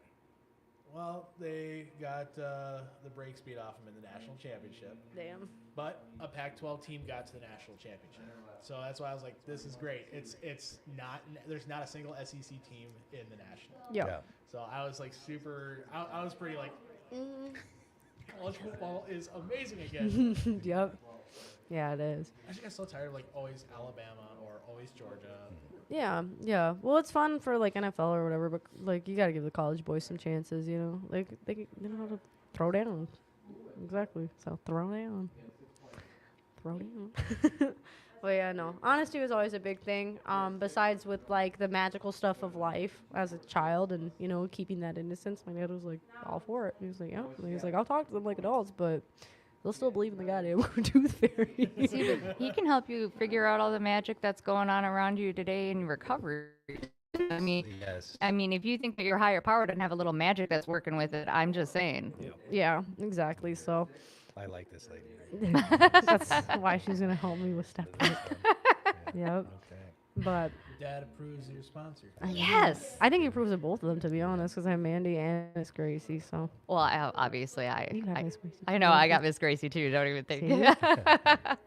That woman taught me boundaries. Mm-hmm. We were in the car one day. So I was, when I first came back into recovery, because relapse was a part of my story, but I was so sick of my own crap, and my higher power showed me enough magic, enough profound things happened Yeah. leading up to me finally having things and listening when my higher power grabbed me by the ears. And I didn't trust anyone. I was scared of people because I didn't trust myself. So I was super awkward around people socially. I didn't want to go out, but I forced myself to do it so I could try and find Yeah. that. Yeah. And Miss Gracie was huge in helping me through that because I was like doormat Mandy. I would let people cross every boundary that I set with them, and I just was okay with it. And it's funny because I see the more boundaries that I let people cross, the deeper I had gotten into my addiction because I kept Yeah. letting more and more stuff go, things that were part of my that were part of my ethic system. Letting those go, I was losing pieces of me Right, through that exactly. process. So trying to gain that back. I remember I'm sitting in the car with Miss Gracie outside of a store, and we're over in South Minneapolis, and this dude tries to come up and holler through the door or the window, and she just leans back and looks at him. She's like, no, no, no. And he's like, but no. And I was just like, wait, you can do that? Oh my God. Like, I'm always so overly polite to strangers, and it's just like, oh, okay, I'm gonna give this a try. So I remember like when we would do sober bowling on Thursday nights, I'd sit there and people would say something. People think they can get away with saying certain things, and I learned how to check them on that because I got enough respect for myself. If level of respect, I'm going to tell you, you can't be a part of this conversation anymore. Yeah. So I'd literally be sitting there and somebody say something off the wall, and I'd be like, boundaries, boundaries. And it's funny because Tad, he's like, I knew you liked me because you never did that with me. And now we're engaged. So I mean, I guess that's okay. Yeah. Yeah. That's awesome. Yeah. That's what she's good at, is like somebody that you can talk to and like get that boundary, and then like, you know, somebody to have that like connection with, where it's like you and I will connect on that level of like, okay, well, how do I open up, or like how do I do this? Because it's like you can be like, I don't think there's anything wrong with having more than one sponsor, you know, having somebody that like can mentor you in a feeling way and be there for you like emotionally, like, and somebody that can mentor you into the way of getting deeper within yourself, like, okay, like this shit's hard and I'm here to help you, like in the best way I can with my experience. I you know? hope you work the steps. We will. I think me and Mandy will. I think it's after I sat there and I checked her on the step work that she's like, you know what? Speaking of steps, because I was like, listen, this is how we pound it out. And I went on a slight rampage one night about the step work. Yeah, so I was like, you know what? This seems like the lady that will help me. That's basically how that went. I was like, she seems like she's gonna help me. Someone just asked her. So yeah, then we exchanged numbers. I think that's important.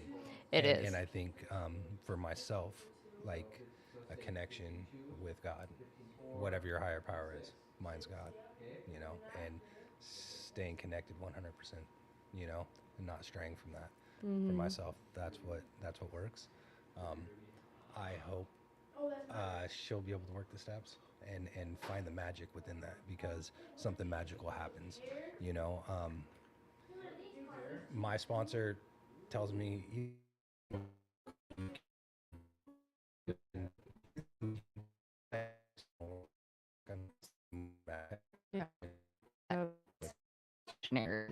You watch one of those really deep movies, and every time you catch something new, the steps are the exact same way, because it's how it's impacting your life today, and things that you may have not acknowledged before, or something that may have happened since. I'm currently going through my steps again with a new sponsor, just to get a different perspective on things, and because I'm further out than I was when I first got in there. So making sure that I do a full inventory. Have I not done enough in my 10th step where I'm checking myself? Like how is my step work working for me today as I'm working the steps? Right? So you're in a different place in your life, you know, and when you work them again, it's different things that come up. Right. along the way, you know. He's been bugging me about it, you know, my sponsor. Like, let's do them again, but whenever you're ready. And he keeps asking me, so you ready? Are you ready? And I'm like, shit, there's a reason for this, you know. So, My sponsor, after I had gotten done, he said, "Do you want to go through the steps again?" And I was like, "Yeah, sure." Like, life's gotten so much better. it's so much Yeah. better, right? Like, why? I'm not afraid to do this. Like, Right. He's like, "Go teach them then." Because like I had so much fear about sponsoring in the beginning because I thought like I'm going to kill a guy. I'm like like Yeah, straight up. what I'm going to sit here and do is like I'm going to sit here and I'm going to tell them the wrong thing or I'm going to trigger something wrong or whatever else. I'm not going to be able to help somebody and it's going to be my fault. And I can say now today like I can't tell you how many people I've sponsored. I've lost count. Like I stopped counting. But I have a 100% success rate. Nice. I Hell stayed yeah. sober, Nice. right? Like that's the thing. I stayed sober. Yeah. Yeah. That's why I have a 100% success rate. Yeah. Right.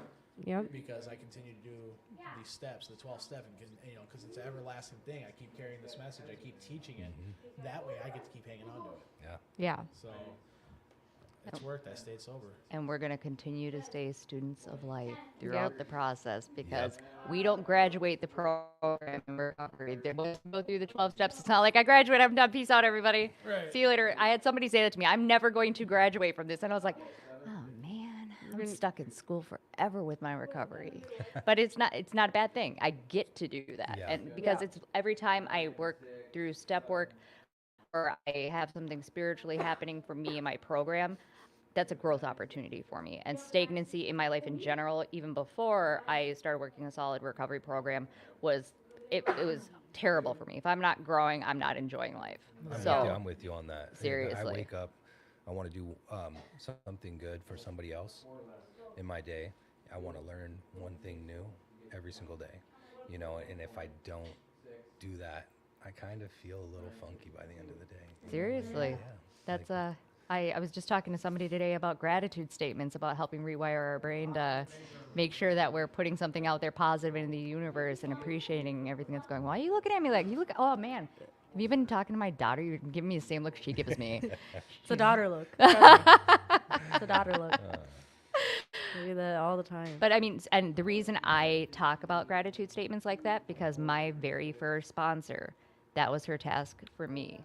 And that really worked well for me. So again, that's still part of me sharing my experience is, okay, I need to rewire my brain. I did a lot of things that created really negative neural pathways in the process of my use to where I was only seeing negative things. I was always waiting for the other shoe to drop. You know, here's a way for me to be okay and accepting life on life's terms. Right. Like even if I had the worst possible day ever, I can guarantee I can find at least 3 amazing things that I'm grateful for in that day. Yeah, You know? exactly. So Yeah. it's good stuff. Yeah. I'm excited to do all that stuff with you. Just one little comment about that graduation thing. I was 3 months sober, and we went. I was at the Gopher State Roundup, and they were going on the motorcycle rally run, right? So I was like, yeah, sweet. Like, I want to go on a sober rally. And we get out to Henderson, cute little ice cream shop. On the way back, the group kind of started to separate, and I was in the back part of this group, and I'm doing 80. These guys are still pulling away. And eventually, all brake lights, and a guy wiped on the highway. He didn't make it. But one thing that they all said was he graduated. He died sober. Yeah. Right? Like that's the goal, is to do this to the rest of your life. Yeah. So those guys are all like the guys that were they kept saying like, you graduated. Wow. Damn. Yeah, that's deep. profound. Right. That's deep. But when I got back to the Gopher State, I was full of fear. You're like, fuck that. Yeah. I was like shaking, and I'm like, and I think the other part of that Said too I is ain't like, ready to graduate yet. right, and like I always rode with no helmet, Oh. and the whole reason this guy actually died was because his head hit the highway. Yeah, right. Otherwise, he would have survived it. Right. So like I rode with no helmet, and I'm full of fear on that. And then I'm also sitting there just like shaking, because the other profound thing about this whole thing was like I was like 12 days off Suboxone. Oh, wow. So like I just triggered like a panic thing in me, and I'm like sitting there just sweating, and everyone's like, "Are you okay?" I'm like, "No, Not at all. Not even a little bit. Right. You're like, I'm here though. You know? But I'm here. Yeah, exactly. And there's a guy, he's like, fear inventory, let's do this right now. I'm like, now? I'm pumping with adrenaline. Now? Yeah. So I did it, and then eventually the adrenaline wore off, and I'm like, I'm ready for a nap. Yeah. You know, can we pull over to rest area and just? Yep. So then last year, I decided not to go on the rally. Right. Right. I Don't need that. I think this year, I'm like, I'm not going to let fear control my life. Yeah. And I'm going to go on this rally. I'm going to wear a helmet, the whole fun thing. I'm gonna try to go to Gopher State, but it falls on like the same week of like my birthday, and that's when I'm planning time with my family too. So it comes like. Didn't you have a birthday last year? I have a birthday every year. Now she gets to have 2 of them too. Hey. Yeah, so that's like the one thing is like I want to go to Gopher State, but I have to plan out because it's like probably over time too. I'll just be like, I'll go do recovery stuff. When the Screw all y'all. There's great news.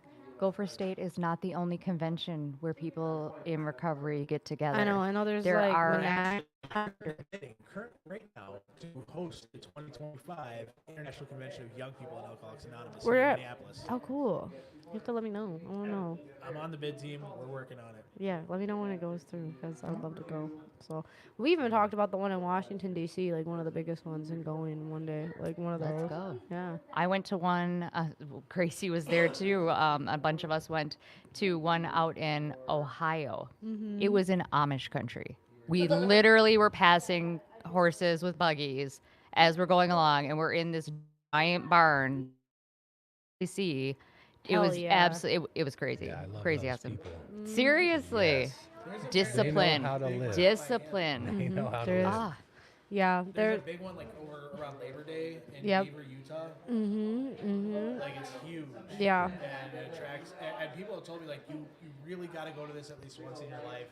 And the first thing somebody asked me about it was like, or told me about it was like, there are old Vegas call girls that go there and share their story Which is about insane. getting sober, and they're like, it's so real, but it's so good. And I'm like, I gotta check this out. Right. I gotta hear this. Yeah. Yeah, we talk about that all the time. What was it? I know that people went to Wisconsin Manac, and I actually told my dad, I was like, because my dad listens to. got me. Got me. Super nice. And so that's cool. I was, and I was like, but I think that's really cool that, he's out there sharing a story, not within his music either. Like, he does it with his music, but he's also just going face to face with people and, like, telling them, like, straight up. And I think that's really amazing, Absolutely. Yeah. But we should probably go make sure nobody robbed the truck with all of our clothes in it. So. I did. Oh, damn it, Jake. But we'll do gratitudes. Grateful I made it a year. Grateful I'm hanging out with my dad, and I have a warm bed to sleep in. And food in my stomach. Thanks for having me. I'm back next week. Thanks, Yeah. Brian, what's your gratitude before you leave? I'm grateful I was able to come out here and support her through this. I'm grateful I have a beautiful wife to go home to that I have an amazing relationship with and a healthy relationship with. And I'm grateful that I'm in the position that I'm in today. And I'm grateful for my higher power. Right on. Thank you, guys. Brian, thanks for coming on the show. Appreciate it. Thank you. Jake. I'll see you next week. And I'll text you tomorrow. All right, sounds good. It was amazing meeting you. Hold on. You're gonna have to keep the masses at bay. I will keep going, keep the masses at bay, and continue on with the show. And we got really a great opportunity to have Brian on the show. A lot of experience, strength, and hope were shared. And I don't know if any of you guys got anything that that you really appreciated, but a lot of that stuff came straight from his heart, and I really appreciated every moment of that. So, Brian, when you go back to listen to this, I really appreciated you coming on the show. Who do I have? Yeah, who are you? Oh, I'm Ace. Ace? Yeah. Ace, like letter Ace? A-C-E. Yeah, that's what I said. Explain it the way you explained it to Grandma Mary. Oh, there were these trash cans outside of Tad's grandma's house, and they said Ace on them, and I said, if you ever forget my name, just look at the trash cans. And then my grandma's like, "How's your garbage kid?" one day. And he's like, what? And she's like, because she said she was like the garbage can. Yeah, I was almost gonna have fisticuffs with Grandma over that, but it was okay. It was awesome. Yeah. Well, welcome to the show. Ace, have you been on the show before? No. Well, welcome. This is your first time on the show. Yeah, she always says hell no, basically. You always say hell no? Always. Why is that? I don't want to. Why, She's- it's not the cool thing to do at 14? I guess. She's been coming to the podcast though for over 2 years. Just because she hasn't been on, she has been hanging out for Yeah. over 2 years. So we finally got her on. Yeah, I couldn't do it. All right, let's got a good little thing here. Thad, I've asked you so many questions. You can just sit there and be pretty. He's talking to you, Tad. I'm just kidding. It's all right. You can just You sit there can and be ask these pretty. questions No, I was talking about the afterwards. sitting there and being pretty. Yeah, sit there and be pretty. That's what I'm doing. if you need a hype man, I'll turn in a little bit. Otherwise, I'm just sitting here and being pretty. Be prettier. Yeah. All right, Ace. What is one superpower you wish you had? Invisibility. Why? I don't know. I think it would be interesting to spy on people. Ooh, so you want to check people on their integrity and they think nobody's watching? Yeah, nice save, Mom. That's not what she wants to do.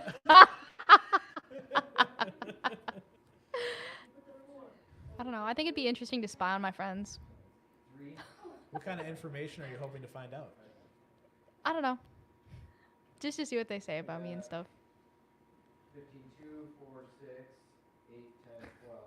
What about you, Ted? Superpower. So I've been changing it every time I've been asked this question. Yeah, because so last time it was I could make your head explode if I wanted, and isn't that great? Over. I'm not changing it now. Yeah, what about- So I think I would like to make everyone's thoughts appear.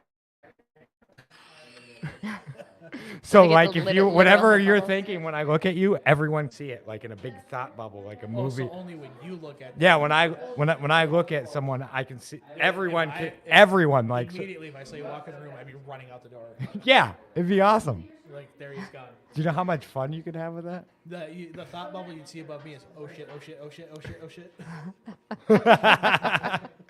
Well, so then I'd have to I'd have to work with Ace so that like hold her so I'd be invisible and then we could do it that way. But couldn't people see Ace's thought bubbles above her head then, knowing that? I just wouldn't look at it. Like, why is there a random thought bubble? Somebody must be invisible next to Tad. Maybe. Ace, what is your dream job? Dream job? Tattoo artist. You want to be a tattoo artist? I do, yeah. What inspires you? Do you like to do art? Yeah, I go to an art school. Really? Are you at Purpich? What? Are you at Purpich? No, I'm at PIM. Yeah, now what? PIM. Him? PIM. PIM. I don't know what that stands for, but Performing Arts Institute of Minnesota. okay. I think they should add like professionals after that so she can call it pimp. Yeah, I go to Pimp. She doesn't like when we say that. Yeah, she does. That's not the first time I Ace, told her how's your Pim hand? that. Is it strong? Do you like to hang out with all your other Pims? See, this is why she didn't want to come on the podcast. Because we're embarrassing. I love it. What is your dream job? What is my dream job? Oh man, it changes all the time. For a long time, I wanted to do this for a living, but like now, really, I would like. That's a hard question. What do I want to be when I grow up? I mean, right now, I think I wanna be an exterminator. That's my dream job at the moment. I've talked to my buddy about it, and I've been looking into it, and that's what I want to do. My neighborhood has like 6,000 feral cats. Okay. So if I get my dream job, you're calling me, and I'm okay. But I like cats, so that just sounds. Relocate 'em. So that just sounds like I end up with 6,000 cats in my backyard, and Mandy's pissed at me. That's what that sounds like. That He sounds like already, a good deal. You're he smart. already You're threw already- like 6 pounds of lettuce in our backyard tonight to feed the rabbits. I was like, what are we gonna do if when they don't eat it and we have all this rotting lettuce in our yard because it's warm enough to rot? And he's like, well, I'll clean it up. Because that's what he did last year when he did the exact same thing. But it was in the middle of winter, and they didn't know, and it snowed on it, so they couldn't find it this last time. Yeah, see, he's setting up so he has a yard full of rabbits for when he brings 6,000 cats, so they have something to eat. Oh, Poor no. Bun Bun. Yeah, Bun Bun. My cat tried to get Bun Bun. We call all the bunnies Bun Bun in our yard, and so my cat is harness trained, kind of. Well, And- she goes on a harness without freaking out now. And anyway. so we were outside for like half an hour one day, and the bunny was chilling, and she was leaving it alone. And I was like, oh, she's being so nice. So what I do is I go and I start putting the lawn chairs away that I would set in the middle of the yard, and she usually just lays there. She waited for me to unhook her because I put the leash under the chair. She waited, and the minute I turned my back, she pounced and almost got the rat. Yeah, like almost like a cat. So you're raising killers. Stone in a manner Cold of Killers. speaking. Well, you've met Ace, so. She's been in training with Tad for a couple of years now. Talk about Oh, Oh. First thing about Tad training is we don't talk about Tad training. Exactly. And the Killer. second rule about TAD training is you don't talk about TAD training. But what's the third rule? You have to keep Tad from talking about Tad training. Yeah, if he that's the doesn't third shut rule. up. That's the third rule. Got it. Got it. All right, Ace. What motivates you the most? My parents. Go on. Why? Cause it's awesome. I thought you were oh, that's very motivating. No. That's what we don't talk about is the wooden spoons. We have wooden spoons now. They're hiding it from me. When I was 14, I was so much that my grandfather built and like sanded and stained a paddle and then even drilled holes in it. So he's like, yeah, aerodynamic. So just in case. He never actually like used it to discipline me or anything like that. But it was like the running joke. Like he hung it up in his kitchen too, and everyone's like, what's that? And they're like, it's just to keep the boy in line. That's awesome. And it was like, I don't know where the line is because I'm messing up all the time. So, like that was like the running joke at our house. With the spoon, it used to be a spoon. Yes. I know that was a really uninteresting story. You guys are all looking around like. My dad was a wooden spoon guy. Hey, you guys are all looking around the room like. I was looking for my. I was looking for my energy drink that I'm gonna grab right now. I was hoping that you brought said wooden weapon here and hung it up there because you don't get in trouble Oh, I get anymore. in trouble. It's just like because I was like my mother's only child, and my father, my mother was his second marriage, so all his first grandchildren were in New York. So I was an only child growing up. Also made me the only child at my grandparents. So like I was very well observed in a lot of things. Like I would tell you guys like one of the most embarrassing stories there wasn't a 14-year-old here. Let's do it. Is it okay, Mom? What are we doing? Embarrassing story that about me from 14ish. Okay. You're okay with this? Okay. Might be a little explicit. I mean, okay. Okay. So because I was the only child, he's had eyes on me, right? Yep. All the time. And because of this, I couldn't do it. I couldn't do anything. So after my parents went to bed, I'm like going to rub one out. I'm 14. This is what I'm going to do. And to keep all the laugh, and I just quietly sneak to the bathroom. I'm looking for Vaseline, right? 14. And I think I got it. Got going back, and about a minute in, found out it was Vicks Vapor Rub. Sick. Oh, you're in trouble. I alerted the whole house, the neighborhood, everybody about what was going on because I was screaming. I have a similar story, but different reason that happened. I was trying to help her father when we were married. This was before you were born. you want to get explicit. You're going to learn some things tonight, kid. Oh, no. He was going through some sort of condition where his legs were cramping constantly. He couldn't even get out of bed at the time. So I was trying to be nice, and I was not Bengay. What's the other stuff that you use? Icy hot. Yeah, it was basically we'll just say icy. But I was putting that on his legs, and I was not in where I was putting it. And I accidentally bumped something, got stuff on that. And for somebody with cramps, he jumped out of bed. Wash that stuff off. You can't. It's just. And he was so mad at me, and I felt so bad. But Yeah, first, because I woke them up and they're downstairs. I just hear, "What the fuck?" Right? So I'm like, "Oh no, everything's bad." Yeah. And my dad. Well, everything was bad at that point. It was really bad. Well. But luckily, my dad's the first one at the door, and not my mom. So I Dad, this is what I did. And just the loudest laughter I've ever heard from my dad. did he And- cover for you a little bit? Well, A little bit.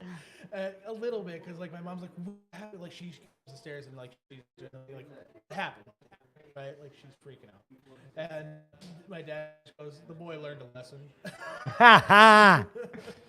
You sure did. You I never hear did. shampoo is also a lesson that a lot of boys learn the hard way when it comes to experiencing something like that. Apparently, if that gets in certain crevices, that can be quite painful, is what I've heard. I've heard more than one story about that. I don't know. Never tried with shampoo. Well, he'll be back next week with research for all of you guys to let you know if that. Just me. Anyway, Yeah, all right. Mythbusters, just you. No, So- Mythbusters has 2 people on the show. I'll have you know. Oh, Now- Tim's our on-field now. research. Probably. So now one time that Michelle agrees to go, we've talked about hitting kids with spoons, and now we talk about adolescent pleasure with Yeah, this is- inadvertent pain. I don't know about you, but I'm having fun. Or popcorn and everything. Yeah, she's like, tell me more about being 14. I haven't done that yet. Well, let's hope not. I've shared. She's an angel. Pat has openly told her that she is his favorite, and that includes his children and my children. So Yeah, she's my favorite. Her and I vibe, I All think right. is how you would say it. Favorite. What gives you peace? In what sense? What brings you peace? I don't know. she's 14. Did you know peace at 14? Yeah, it was the opposite of Of Ix Fake Fake yeah. That was Yes. peace. That was Sleep. I like sleeping. I sleep a lot. truth. Teenagers. That's Yeah. like I remember I wanted to sleep, and there's always 8 a.m. Like all of a sudden my dad wants to mow the lawn at 8 a.m. Like you have never been up at 8 a.m. on a Saturday in your life. Why? And it's because he knew I was like up until 6 playing video games. But so sleep brings you peace. What when you're awake? I'm just not awake. You're awake now. That does not peace. What would bring you peace right now? Sleeping. Yes. What brings you peace, Dad? Seeing the people I care about and others happy. That brings me peace. My cat, if nothing else. Spending time with my kids. What's your cat's name? Jessa. Jessica. Oh no, you don't. The door's been opening slowly. I've told the cat story on here Many times. The first This is the time first time I you told it. The first time I ever told the cat story was on our Christmas special because they were like, "Cat, you have to tell a story," and we were out of books, so I told it. Everybody loves the cat story. I tell it when I go speak usually. So Ace. Can you hear me all right? Yeah. Okay. What do you like most about yourself? About myself? Physically or mentally? What do you like most about yourself? Physically or mentally? You pick. What's the one that's the most? I like my eyes. You like your eyes? I like my eyes. What about mentally? Mentally? I think I'm a very nice person. Except for when I'm making fun of my friends and Tad, but that doesn't count. And Mom sometimes about You her make being fun of old. Mom? Yeah. Is Mom old? Mom, how old are we? Old enough to. 38. Hold on. How old do you think I am? I imagine you're around my age. What's your age? I'm going on 32. Yeah. Oh, so yeah, we're pretty close. Well, she likes We're you pretty now. close. We're pretty Whoa, close. you did not need to lie like that. I figure mid-30s. Sure, that was a good time. Until it wasn't. Late 30s were a lot darker. So yeah. Moving on. Ace, what do you like about yourself again? I'm surprised she didn't just blab your age out. For anyone wondering, it's 43. She's not wrong. I don't know why you're like ashamed to be like I'm 43. I'm not ashamed of it. I just like calling people out on why you would think that that's a good question to ask a female that's like above the age of like I don't 18. I still in my years, and maybe I'll never grow to learn this lesson.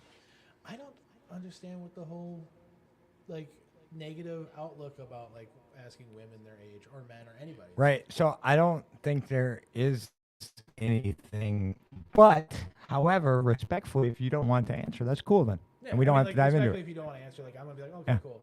But So- like, I just don't see why it's like always been so negative around there, or like why, because like some kind of stigmas come out to be like, oh yeah, women don't share their age.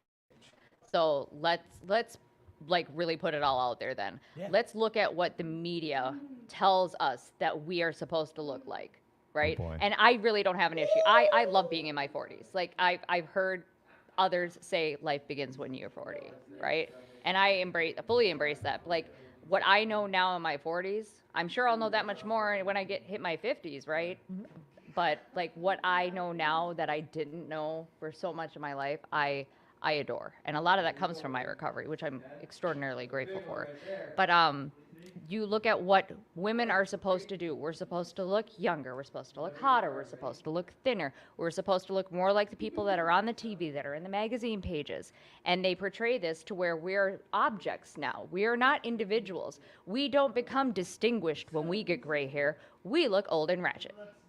So that's what the perception is out there. That's what the stigma is out there. That's what women are trained. That's what women are trained to think, and it's BS. And that's why I always put it right back on people like, well, how old do I look? Am I meeting the status quo for what society tells me that I'm supposed to look like? And I'm going to see if you're going to be one of those BSers that's going to sit there and try and sugarcoat what you say for an age, or if you're going to try and call it real. The real dicks are the ones that sit there and throw something really, really far out there in the other direction. And I've had those people too. And at the end of the day, like, I can't change my age. That's like me trying to say that I wish I was taller. Well, I've only been this height, so I'm okay with it. It's not my fault the world was built the wrong size. Whatever. But, you know, but I mean, so yeah, it's there, and it creates insecurities in women. It creates depression.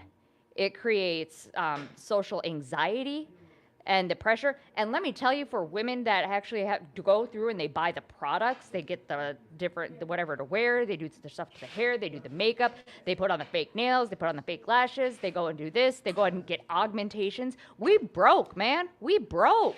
Whoa, Mom. What do you mean by fake lashes and nails? Hold on now. I thought she was gonna be like, what do you mean we? So, wait, you spent my college fund, Mom? But here's what I'm saying. It's not that we can't enjoy it, but are we whole without those things? A lot of people can't say they feel that way. You have to ask yourself what your motives are. Am I doing this for me because I want to do it because I like it, or am I doing it to please somebody else? Exactly. Can I tell a funny story? Be pretty. You know, you can't even see me on the camera. So some I can't tell lashes if I'm would doing really it right. help accentuate those eyes behind those glasses too, babe. Just saying. I can help you with that. She's gonna teach me how to do lashes. And you know what? I do not remember saying that. You keep claiming that, but I don't ever remember. Oh, I know, agreeing. because that's one of the times where your mother's telling you what's gonna happen versus asking. Sometimes telling it like it is. You can just go watch an episode of RuPaul's Drag Race. They'll tell you. We tried that. We tried doing drag makeup, and yours turned out way better than Yeah, mine. mine turned out great. You looked amazing, and then I don't know what happened to me. I don't know. And then we went out in public afterwards, and I felt so uncomfortable. Anyway, Anyway, but no, checking your motives, and that's a great thing to bring back around, like what where we're at in recovery too. And I think I learned a lot of that. I got a lot of self-respect for myself through that process. That some days I'll get dressed up and I'll put makeup on. Other days I might look like I climbed straight out the trash can with baggy clothes and hair messy as crap, or just throwing a hat on. Does not matter, you know. And that's come from realizing, knowing who I am. Okay. And who do we have on the show? Mackenzie. Mackenzie. Mackenzie, welcome to the show. Is this your first time? No. No? You've been on before? So you know the whole rundown of this? Mhm. All right. Then I'll ask Mackenzie and Ace this question, and Mom can comment with me. Right? We'll have fun with this one. All right. Let's start with Mackenzie. Okay. Is there life on other planets? And what kind of life? Do you have to start with me? I did. Do we have to? Do you not want to play the game? Yeah, I will, but I don't know really what to say about that. Do you believe there's life on other planets? Yeah. Okay. What kind of life do you believe? Like different than here. Like, is it intelligent? Or is Could it be. just organisms?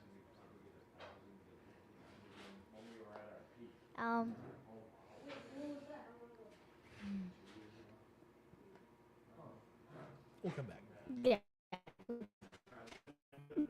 Mom. I've been asked this question on this. I want to hear what my kid has to say first. Oh, I got you. Knew you would. I'm gonna say yes because I don't know. If there's not alien life, then give me an explanation as to why my U.S. government teacher looks like that. He's not human. I'm telling you. That man is not a human. No, he's a PIM instructor. He's a U.S. government teacher, so. P.I., M.P.I., M.P.I.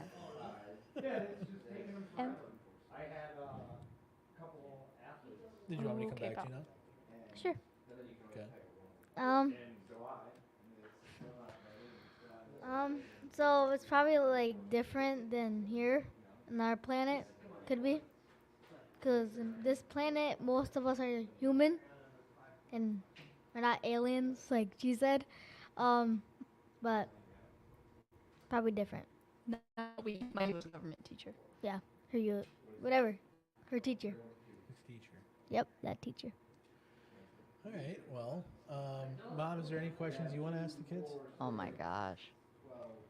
All right. So we're in a recovery podcast. You are both children Oh man, who have I knew parents this was coming. who, yeah, I know, right? You have parents that are active in the recovery community. Mm-hmm. Can you explain to me, and just like I don't pull back on anything, be as whatever, what has been your experience in what you've seen in your parents? So I didn't really see anything because I was like young. But like I don't know, just like what? Pay attention to your game or whatever. Yeah, pay attention to your game or whatever. Or whatever. We'll say earmuffs. Earmuffs, Dad. Like different. Like my dad wasn't really around, you know? So now that he is around, how does that feel? Good. Like I'm glad that I have my dad. I'm glad your dad's around too. He's a cool dude. Yeah. And the coffee man. He makes good coffee. He does. Yeah. He does. I think we should. You are not wrong. I think we ought to keep him. If we can, yeah. He's my twinsy. He's my sober twin. We have the exact same sober date. The exact same. Exact same. Same year and everything. Well, it's not very difficult. It was on New Year's. We're New Year's babies, yeah. I think that is like the most common one. If I had to guess. Like I have No idea. Yeah, if it was like July 28th, like that's a really random date. I don't know. Yeah, that is What, kind what happens if somebody gets sober on February 29th? That's just They only get to celebrate every Well, Every 4 years. it's also good that they started their like they want to get sober, but it would kind of be weird to do it at the end of the month. But it's not also weird because you're also trying to help yourself to not do bad decisions in your life. I only ask that because my sober date is February 28th. Oh, Right? well, it's not as close to the end of the. It is. Well, It's not- February 29th only happens every 4 years, Every so. 4 years. Really? Yeah. Yeah. We have it this year. The easiest way to remember if it's going to be a leap year is an election year. We get leap year every election year. Ew, gross. Womp womp.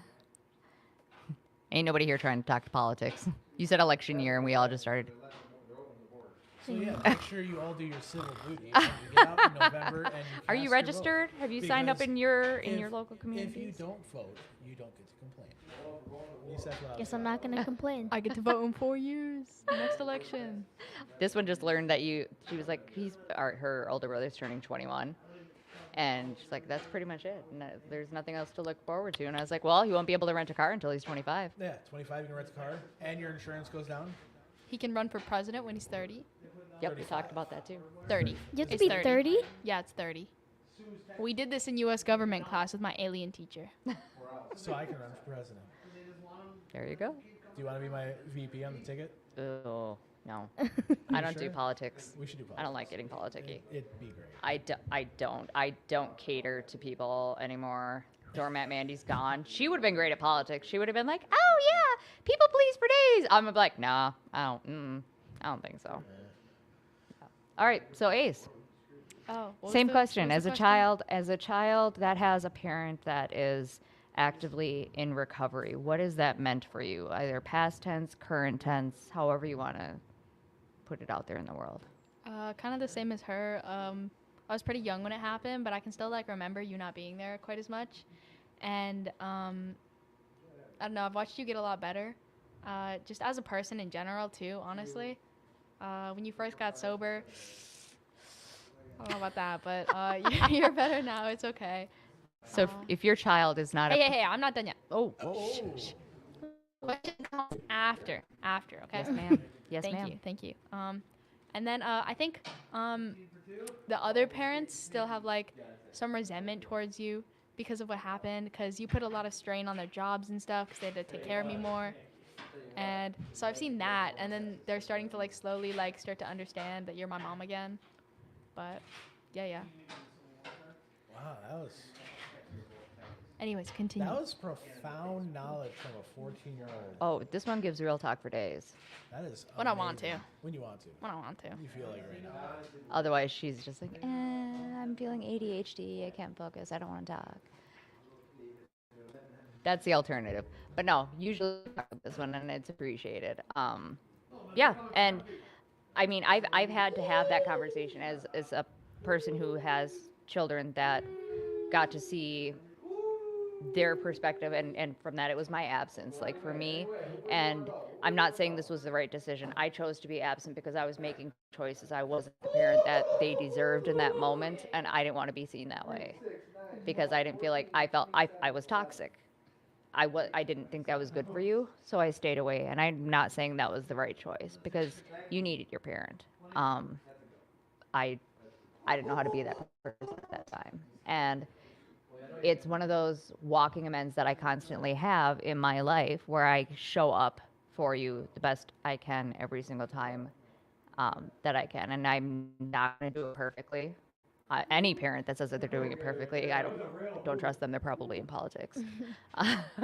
But I keep trying to learn from it. And I hope that not only the good qualities and the good things that I teach you today are good lessons for you to help you find your roadmap to what success looks like for you, but that you can also learn from my mistakes so you don't have to learn them for yourself. My favorite quote by my art teacher is, perfectionism shares a lot of traits with white supremacy. If you think about it, because perfection, like having the perfect skin color and stuff like that, which would be white. So if you're perfect, you're a white supremacist. Perfection Nazis.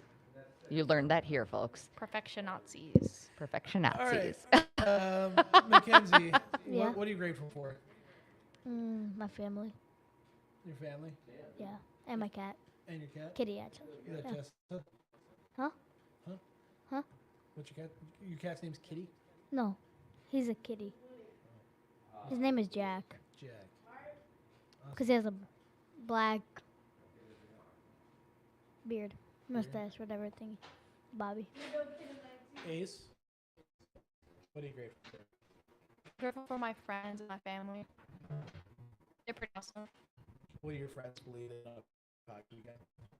Honestly, probably. They think it was a male podcast though, where we hate women. I hate men. Because my friends, they're just like that. So I wouldn't be surprised. I would put past them. They think I'd like get on here with like Andrew Tate or something.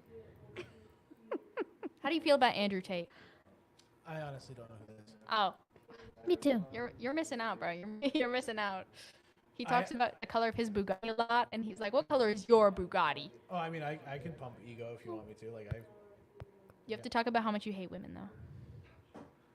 I think women are just amazing. They keep the houses clean. Oh, you're on men on the other. Yeah, they're in the kitchen. They're in Yeah, the kitchen. the man. Oh, my dude cleans. When he gets in actual clean mode, oh, She does not clean. I can confirm. She just exposed what you. is going on? I'm like I'm like, what? Andrew Tate and all this other stuff. I don't know anything that's going on. You're just not a Sigma male like me. I don't know what any of that means. You wouldn't get it. I'm mewing. I'm a mogger. You wouldn't understand. oh my gosh. You see what I put up with all the time? I have to say you have to explain this to me. Like you legit have to. And I've said that. I've had to say I am ignorant to what you are saying right now. We need to break it down. And I really love throwing in like random stuff like so she'll say something that's all trendy and hip and that I don't know and I'll just tell her I like the cut of her jib. I too like to use big words and things I don't understand to make myself sound more photosynthesis. You should start using it. Yeah, you should. Oh, I've got Riz. Trust me. Say what? Okay. I am the master of Riz. You the and Rizzler? You the Wizard of Oz? I created Riz before it was Riz. Okay, say one. What? Say one. Say Riz line. What's your best Riz line? Oh, you guys think they're Riz lines. No, Riz is an attitude. Riz is charisma. Look at that one. What am I looking at?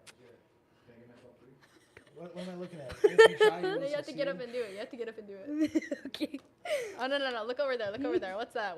That's crazy. Oh no. Wait. You gotta look that way. What's that over there? You don't get it. Apparently it's a TikTok. If you watched enough TikTok, you'd know exactly what You they're wouldn't saying. get it. I'm a mogger. I'm the Alpha G. I'm the male. I'm Skibbity Toilet Ohio Riz. You just wouldn't understand. Man, what are you grateful for? That I don't have to try and claim that I'm risen. Apparently. You're not a Rizzler, Mom. You're not a I'm not a Rizzler? Rizzler. They don't fully understand. Riz was short for charisma. Yeah, but it got popular recently, Yeah. and they use it instead. Like, you pull people of the female species instead. And how do you do that? With charisma. With No. your Riz. Don't. You don't. Don't. I already let you go too far. No, Like no. trying to like don't Mom, feed into mom, it. Mom. Don't feed into it. Mom. Are we as millennials old now? Yeah. Oh, that you're cute thinking I'm You guys are really millennial. old. You are the oldest millennials, 44.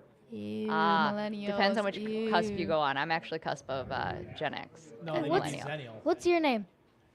If you- Oh, you're trying to argue with everybody right now. Okay. Let's go. Oh, I don't have my phone. What year were you born? 80. 80? Mm-hmm. Okay, let me look up. Oh, because, yeah, the other one's supposed to be Alright. 84. All right, see you guys. Thank you for letting me be on the podcast. Okay, Thanks for coming on. We'll look this up after. We'll loop back. Okay. But Well, that's all we got for time for. I appreciate everybody that tuned in and listened tonight. No. what are you grateful for? I'm grateful that I had the opportunity to keep giving back. There was a little part of me that like kind of moaned and bitched to my sponsor on Wednesday. I was like, this was supposed to be my one day off from doing anything. I was supposed to get off work and go home and do what I want to do. And my sponsor was like, because all he did is ask me, he's like, will you want to come with me to come get a foosball table? And I was like, no, I'm going. Like I get to be of service, right? Like this is easy. Like, I don't have anything, whatever. grateful that like that's the mass of my problems. These were the days I prayed for. Truth. So I'm grateful for the ability to keep going on and experiencing and learning and annoying 14-year-olds and I love you. Appreciate you guys listening. If you need anybody, if you need help, please reach out. Grab a number. The tip in the bottom show you there is lines. There is Tim's number on the bottom. Don't have to do this alone. Drug free. Drug free. Drug. Just drug. Are